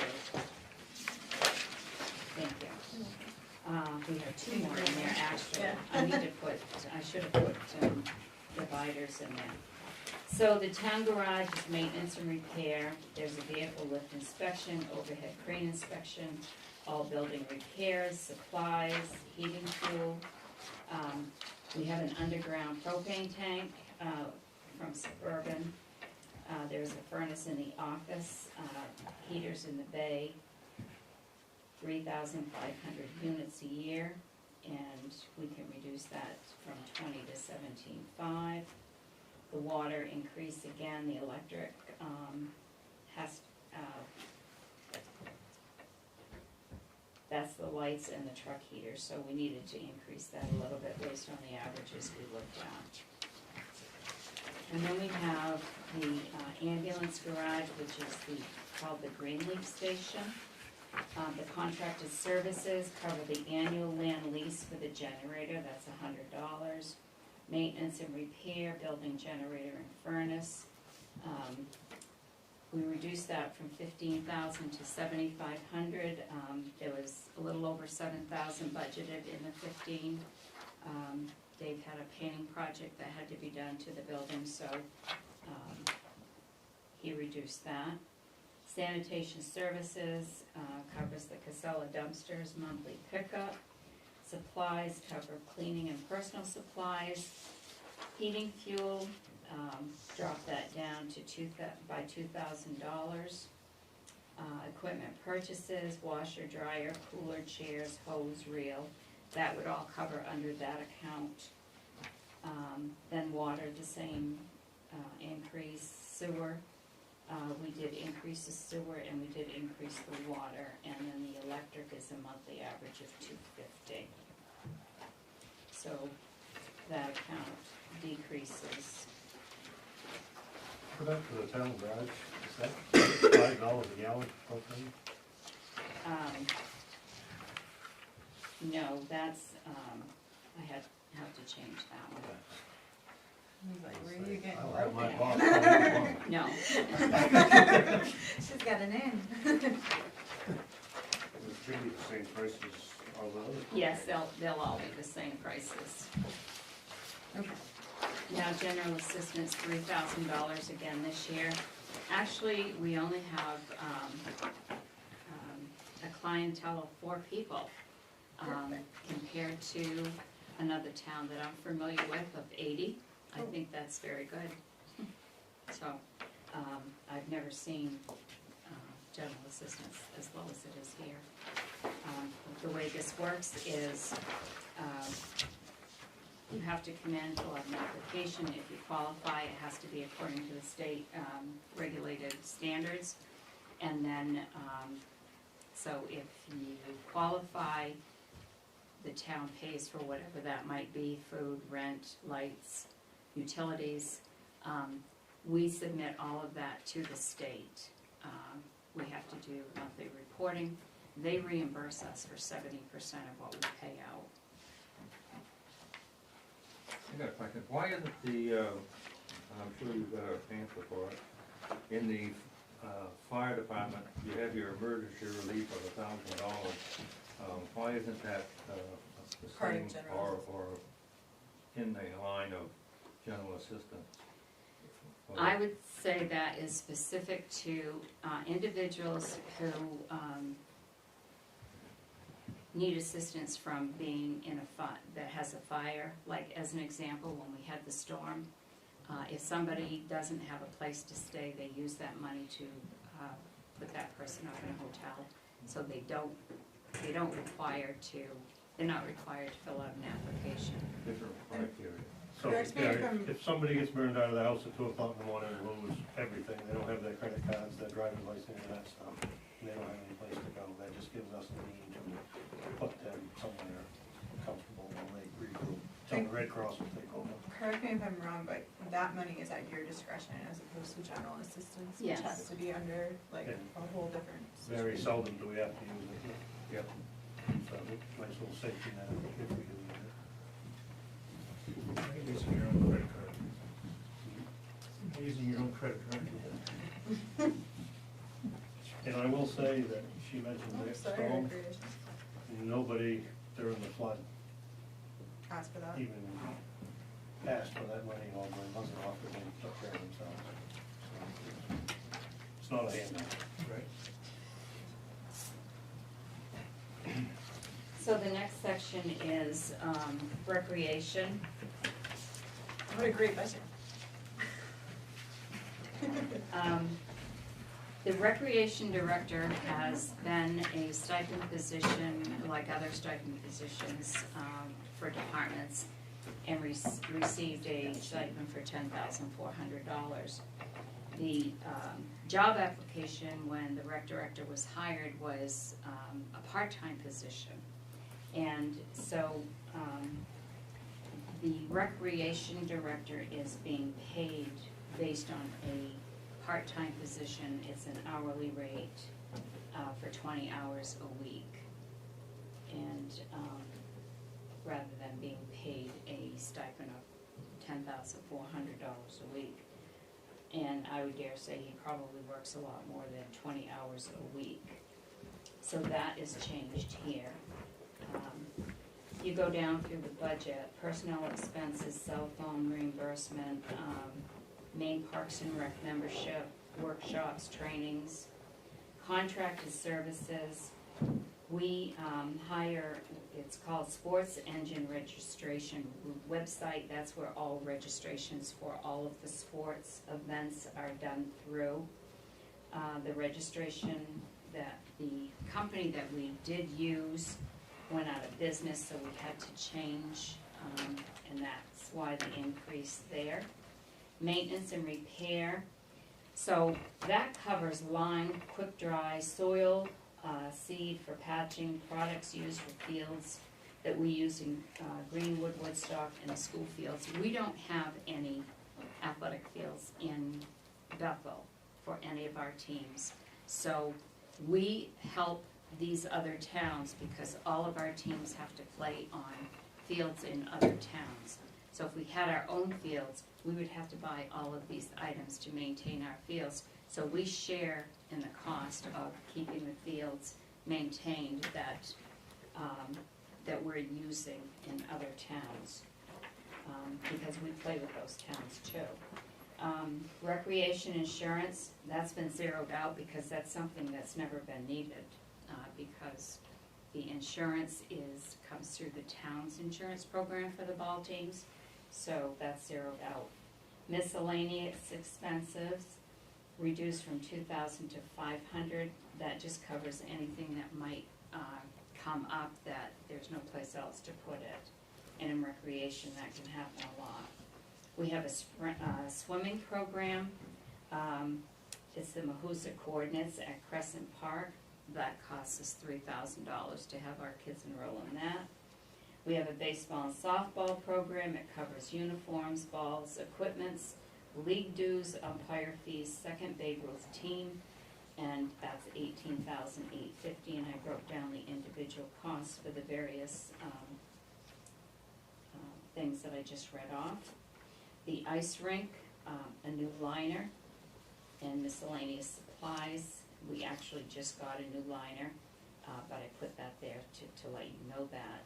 That's one of the reasons for the decrease, because we don't need a liner this year. The lacrosse program is being eliminated. It was budgeted this year, and there's been no expense to it. We have a basketball program, which has a $750 increase. That's on Saturday mornings. That's at the school gym. This year we need to replace our basketballs because all of our balls, helmets, all of those things, they have to be code compliant. And so we have to replace the basketballs this year. And these, we use the courts at the Parkway. The soccer program we have, shirts, nets, goals, equipment, that $1,500, uniforms, $2,500, futsal, $1,000, and officials we have to pay $500. We have a football program for the kids. That is the participation in the Telstar Booster Youth program that we pay $1,000 for. Additional recreation is the Storybook Trail books. We've eliminated that because that's being added into another account, which is under the recreation development, which includes the field hockey program, summer basketball, the storybook, combines in additional recreation. So we actually eliminated the one above it for the $1,500, and that's been added in below. So that's $2,500. The Alpine skiing program pays for transportation. So this year we budgeted $10,000, next year it's $10,500.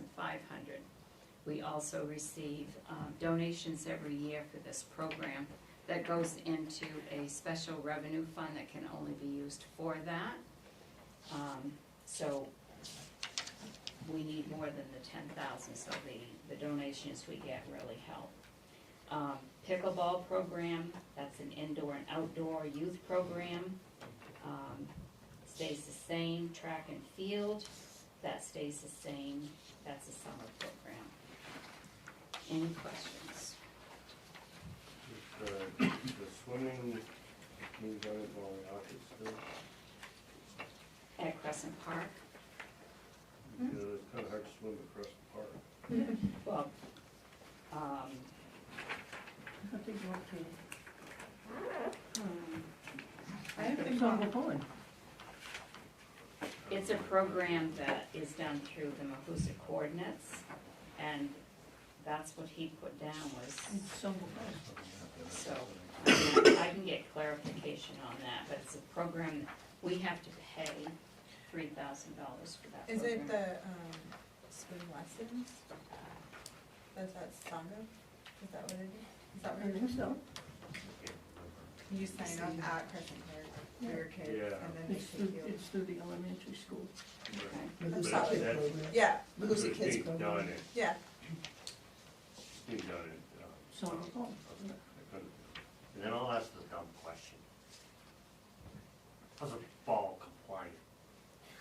I So, really want to know this. Ask Tom Brady. so I can tell you that, being very involved in the recreation programs,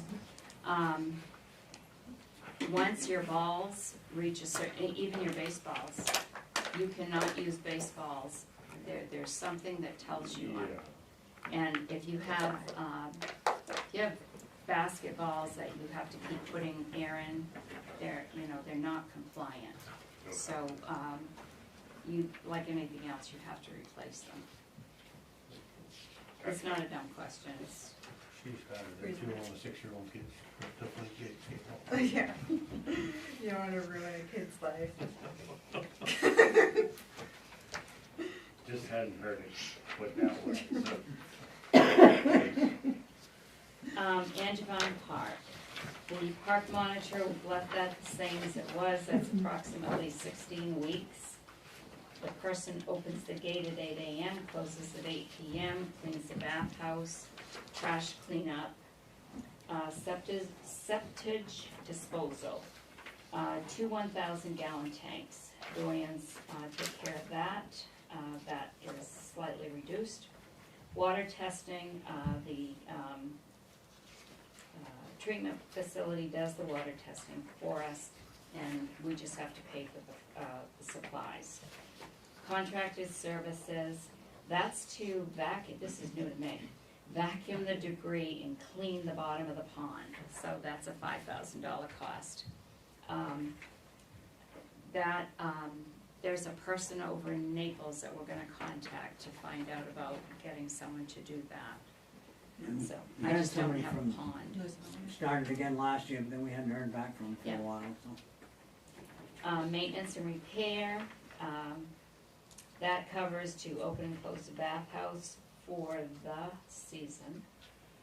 Repairs for signs, windows, bathhouse, and picnic tables, stays at 2,000. Sanitation services, we have 4, I don't think I got this right, 4-yard dumpster.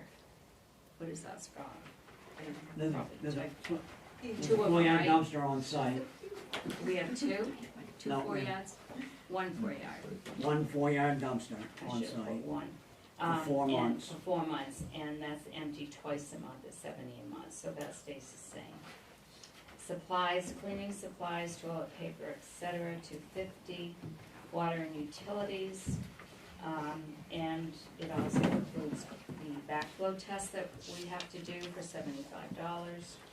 The electric, that's going to increase. It's the light aerator in the pond, and also the building bathhouse that is seasonal. And I just listed some of the things that we have there. Any questions on that? Why are we paying, we're paying $70 a month for Casella to do the dumpster, correct? It's the rental. That's what the bill is, Twice yes. a month, but we're paying, the town office pays $180 a month. It Bigger depends, difference. it Size depends the dumpster. size of your dumpster and how often it's Yeah. dumped. We got that. Okay. Alright, so now the Fountain Park and Cemetery. We don't have a sexton anymore, the town crew does what's needed, so that's been eliminated. Davis Park Pathway Complex, there's one regular and one handicap portable toilet at the playground that's cleaned weekly. One porta toilet at the basketball court for 7 months, made in November. Estimate of $5,000, miscellaneous annual repairs for $5,000. Cemetery restoration. So,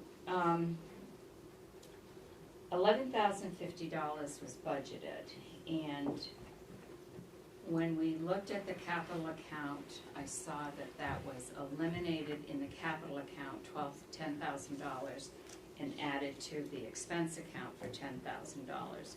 That's actually backwards of how it should be. Because when you do cemetery restoration, you budget that in a reserve account so that you can do the repairs you need during that season, and then you want to carry your money forward the next year to do next year's restorations, and if you need to add to it, you can. But if you budget $10,000 in the expense account for restorations, that goes away at the end of the fiscal year. Because any money left over in the expense accounts at the end of the fiscal year rolls back into the general fund. So for restorations, you want to have a special revenue account so that you have monies that roll itself over into that same account for that specific use. So what I'm going to be asking the selectmen this year to do when we come to talking about monies being raised or at town meeting because you're overdrawn or whatever, is to move this $10,000 that's left here into the cemetery restoration account, in the capital account, so that you have that $10,000 there to do cemetery restorations, and you don't lose it because it was budgeted in an expense account. Yeah, so we don't have to re-raise it. Any questions on that? Fountain maintenance, that covers antifreeze for winterization and new fittings, bleach for cleaning, work to be completed in FY '24, $2,500 to fix lights not working, plumbing needed for a leak, and structure repairs, and they're not quite sure where the leak is. Town common maintenance covers the gazebo, the bell tower, paint and tree work.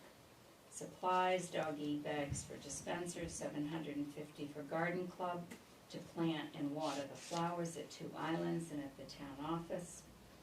Flags, I have 2 separate flag lines. So this first flag line is the American flags for the streets and the gold flags that you get in September. The second one is the veterans flags and markers for Memorial Day. Much better place for it. In the past, you have budgeted under local contributions that $1,400. So that shouldn't be budgeted under contributions because it's a state law requiring towns to purchase the flags and the markers, the placards to put on the veterans' graves. So all the budgets I've ever done in 4 towns, that is always budgeted in the cemetery budget.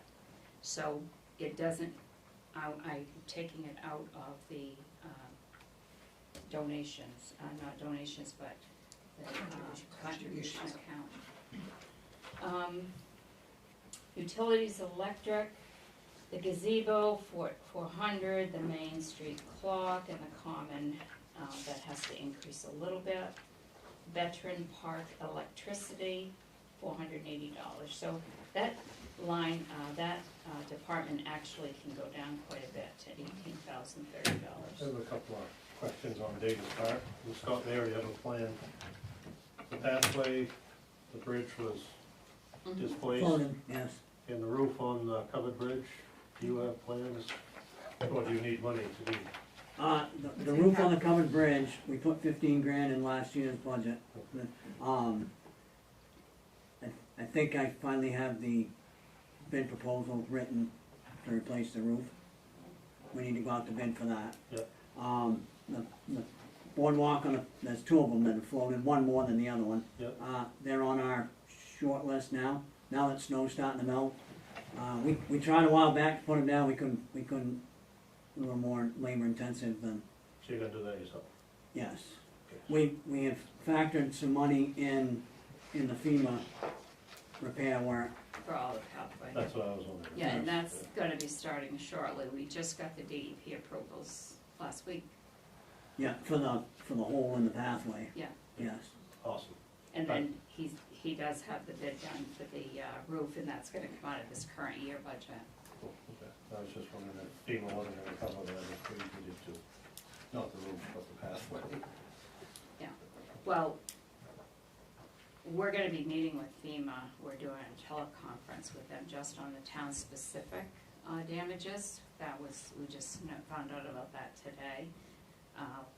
We'll do that this Friday, and we'll have more specifics on that, but the town is going to have a special town meeting so that we can raise all of the monies that we need to do all of the damages in the storm, because we're looking at about a year before we actually get the FEMA money, but we can't do the repairs unless we actually have the money. So when the FEMA money comes in, that we qualify for, that will go back into the money that we're gonna raise at a special town meeting. Other questions? Sherry, on the Yes. flags, the 200 is to replace flags, or? No, that 200 is to buy American flags. That's what I mean, yeah. If Okay. we need it. But I And then didn't realize Scott's- that we were buying the gold flags. Yeah, I thought they were provided by I Haley thought, House. I thought Haley's Hugs provided those. They did last time, yes, and we have asked, they need to be replaced. We have asked them to help us replace them okay. before this year. Okay. But flags, and it's all covered under the, Line item. that one line item, so. Okay. The next is the local contributions. So I've done some adjustments to this as well, and you can review it all this week. But under the local contributions, you'll see that there are three lines that say warrant article. That is for the state snowmobile grant. What that is the snowmobile club every year applies for a grant. That money comes in, the town manager actually has to sign on that grant. That money comes in and then it goes back to the snowmobile club. So the correct way to do this is not to raise the money, because like this year you're raising $30,000. If only 25,000 came in, I'm just using these numbers, came in for that grant, you're still liable to pay them $30,000 because it was voted on in a warrant article. If you have because it was quoted on this way, if you have a vote, an article, then it allows you, the way the article is written, to pay them whatever that grant comes in, because it comes in and it goes right back out. The next one is the Channel 11 contribution. So that comes into the town every year, and it's based on the number of cable users. Same situation when that money comes in, the article is written so that that money gets paid right to the cable TV company, and it's the amount, there's no dollar amount put in the article, it's based on that. The third one that requires a warrant article is the snowmobile trails. That is what we get back from the state for snowmobile registrations. So, as it came in January, and it was something like, I forgot to write it down, but it was like, and I'll have it written down next week. It was something like $1,020 or something like that. When that money comes in, that's what goes out here. And the previous year, there's an amount of $1,212 here. So when the article is written, it's written so that it doesn't have the amount in it, because it will return back whatever that snowmobile registration was, and it will list the name of the snowmobile club in the article. So you'll see at the end of this whole section, those three there that are under that. The, as you know, what I did was, I took all of the organizations that that received money from the town last year, from these categories, and I sent them all letters with requirements of what they had to send us. Your book contains the letters from all of those organizations. So listed here, I have all of the organizations that requested money, and in the yellow column, that's what they're requesting.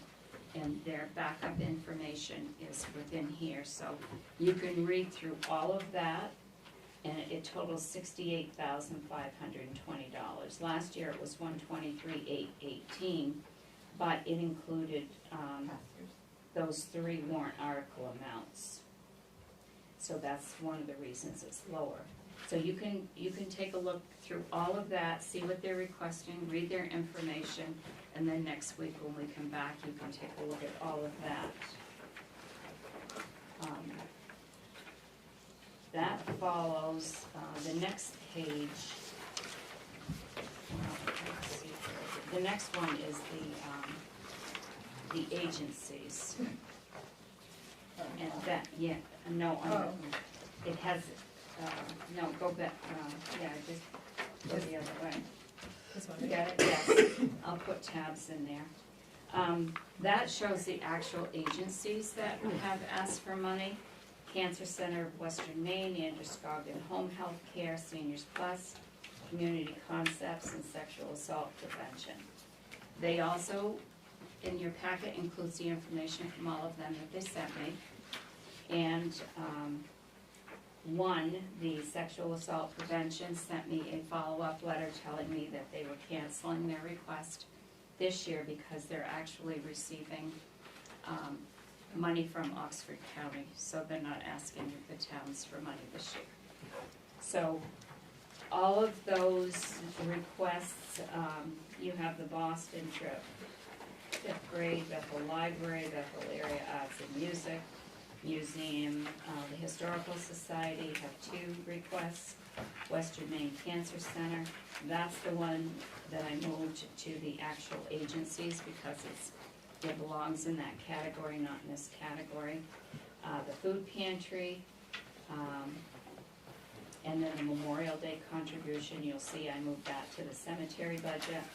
And then there's the 2 requests from the Bethel Chamber, Telstar Project Graduation, Bethel Area Chamber, I just mentioned that, and then the Age Friendly Community Initiative. So for these 2 agency requests, all of the backup is in your budget binder to show what they're requesting, how many people they served, what their financials are, and all of that. So you can. Just a question, why the Memorial Day contribution went to the cemetery budget?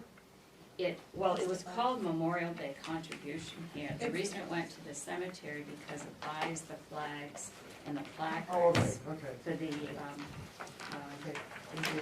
for the graves. Okay. So then the next one is, unclassified.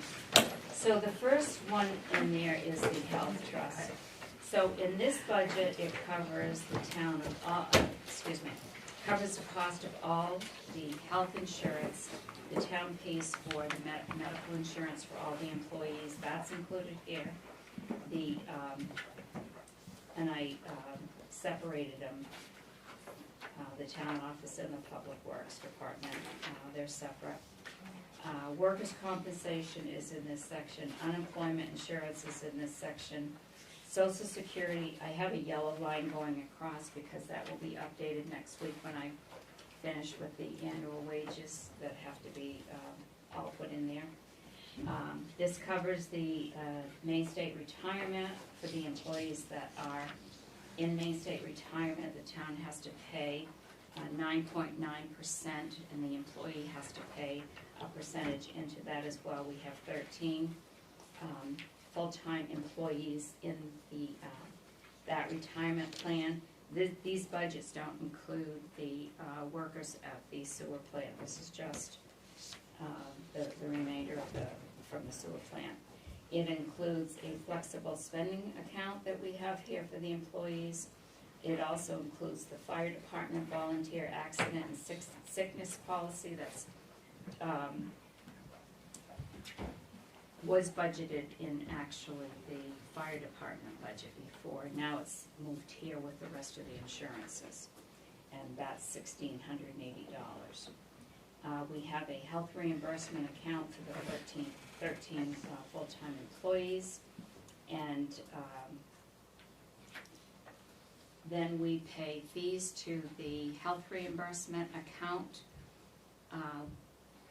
We outsource the services that do this for us for both the HRA and the FSA accounts. Those costs were put in the administration account. They should be here because they're the expense for these programs. So I've taken those out of the administration account. So this account is $581,717.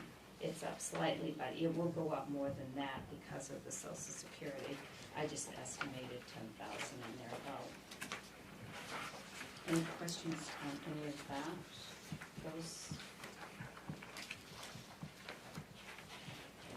The next tab is the capital. So I met with the CIP committee.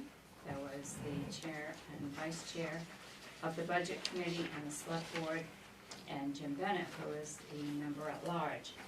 And that section I included a copy of what I gave them by years, 2024 through 2029. I still have some adjustments to make on that. I will be adding $12,000 to this when I bring you back the corrected one next week. And that's for resurfacing the tennis courts, no.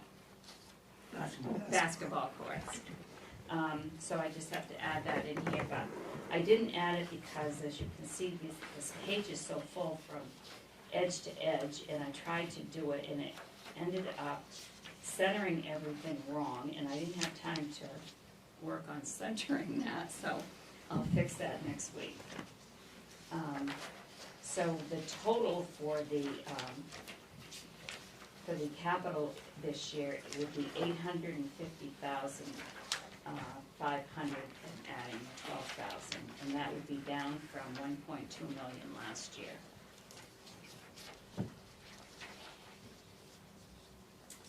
And okay, which one did I forget here? The property and casualty came before that, and I forgot that one. Okay. So is there any questions on the capital? So if you go back, I skipped property and casualty. That is the town insurances that we pay for, property and casualty insurance for all our buildings, our vehicles, our equipment. That is going down a good $10,000 this year, a little bit more than that actually, only because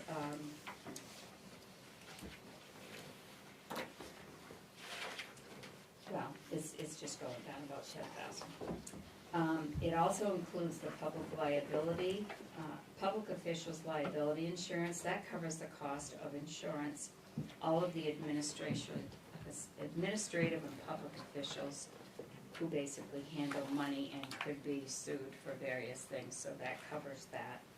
And then we also pay for volunteer insurance, so that's gone down quite a bit to $45,100.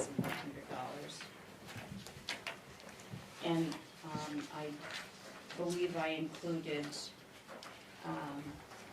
in both this one and in the employees' insurance, I included copies of the Maine State Retirement paperwork that we get that explains the Maine State Retirement. I included copies of the insurance rates and how that works. I included copies of the workers' compensation, the property and casualty that we get from these companies, so that you can see where these numbers come from. So if you have any questions on any of that, don't hesitate to call.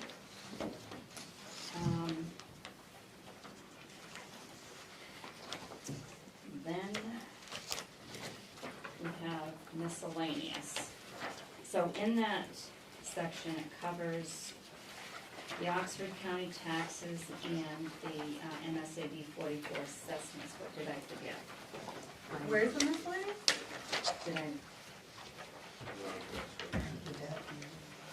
I forgot the debt.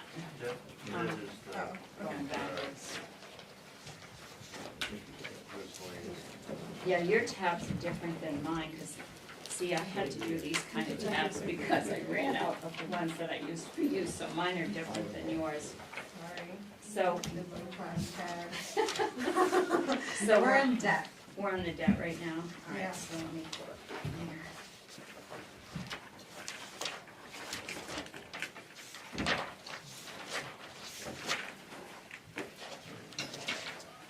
Right here. So you'll see that, and I gave you the backup behind the debt budget. It's we had a 20-year bond, it started in 2005. This is the last year to make the payment. So this year, the town's share of that payment is $100,460, and you will be debt-free. And the total bill actually is $112,057.50. $11,597 of that will be taken out of the sewer plant budget. And so this is our share. And then your debt is gone. So I think that's a really good thing. And I gave you the amortization schedule with your packet, so you can see that. Great. So now, where am I on county? Yes. Okay, so, we got last Friday, they sent me the, and that's in your packet too. It is the schedule from Oxford County that tells what our tax assessment is and what our valuation is. So, if you look, I put from 2022 to 2025 what we paid. This year, we are going to pay the county $221,910 more than we did current year. You'll also see that last year we only paid it, had an increase of 56,000 and change. The year before that it was 28,000. I actually was really surprised to see this because in the 20 years that I've been looking at this assessment sheet, I have never seen an increase like this in my life. Yeah, it's pretty much. See, you're talking about the total town evaluation as by the state. Yes. Well, you know what precipitated that, right? Well, it's all these homes that people are buying. Oh, I mean, when the state does their evaluations every year, they do the same thing that we do. yeah. They do their spreadsheets and, they look at the mean and what on, and we're looking at houses that we're taxing at maybe 250, 300,000 and selling for $500,000. Yes. So when the state does their work in Augusta, they do the same thing we do. Yes. And they just do it in a 2-year period, and we, if I'm correct in what I'm saying, the town of Bethel is the second highest valued town in Oxford County. If we come second. Well, I think if you look at this, you'll see that Newry is a little ahead of us. Newry's And, one. Newry's over 9, Bethel's over 8, and you are the two top highest. Yeah. And then, I mean, I choked when I looked at Oxford's. I mean, we're 200, we have a larger increase than you do, but we're almost, our valuation is at 721. So, but yes, Bethel's valuation is at 7, I see that. 879,350, which is the, second highest in Oxford County. Good, So that's a significant increase. Time to buy land and update everything. The next, right there, Frank, stop right there, it's right in front of that There is one. too. Should be right in front of that one. No, There you go. No, Yeah, that's a good point. okay, Okay, keep going on to the next one. no, that's the one. There you go. That's it right, okay. So the next one on this same page is for the MSAD 44 assessment. I just put last year's current year in the 25 budget because we don't have that number yet, I don't but. have that page. but- Which page does she have? The page before. Page right after this one? No, before. No, it's on the same one as the Yep, Dave. Right there. Oxford County. Yes, it's on the same with that. So, I'm sure we'll know in a couple of weeks. I don't know if we'll know the total, but I will call Mark Kenny and ask him if he can give me an estimate at least by the time we meet next Monday. And then we'll have our meeting with him on Thursday. So, at the end of your binder, what I did was I included a copy of last year's budget for you, because I didn't know if you'd still have it or not, so that's last year's budget. And, next week, I will have, the administration and all the fill-in-the-blanks that I don't have tonight. And if there's anything, and then I have some other, information that I'll be providing, comparisons for next week. And I'll try to get those out to you before the meeting.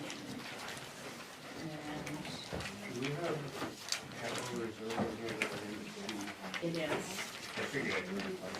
so if you look, well, I know it's not 100% accurate.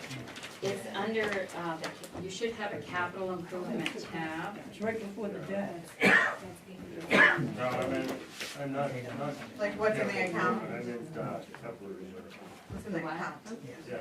An account balance on the capital reserve. Oh, I can get all that for next week. We'll have revenues afterwards.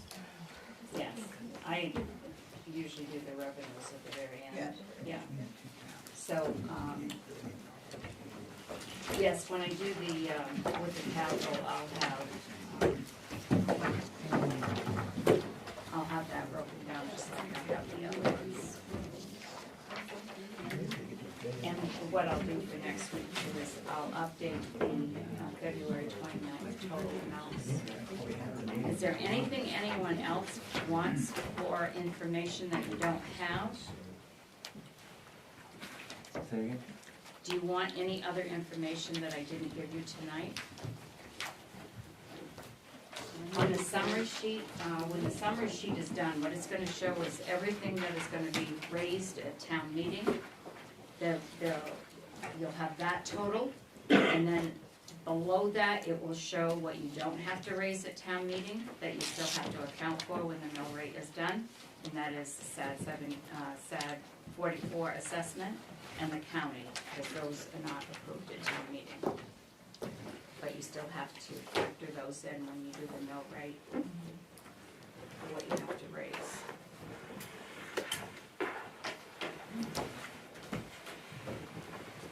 I Great job, Sharon. Yes, very nice. Thank you. I think she did tell us or something, she did that. Do you have any?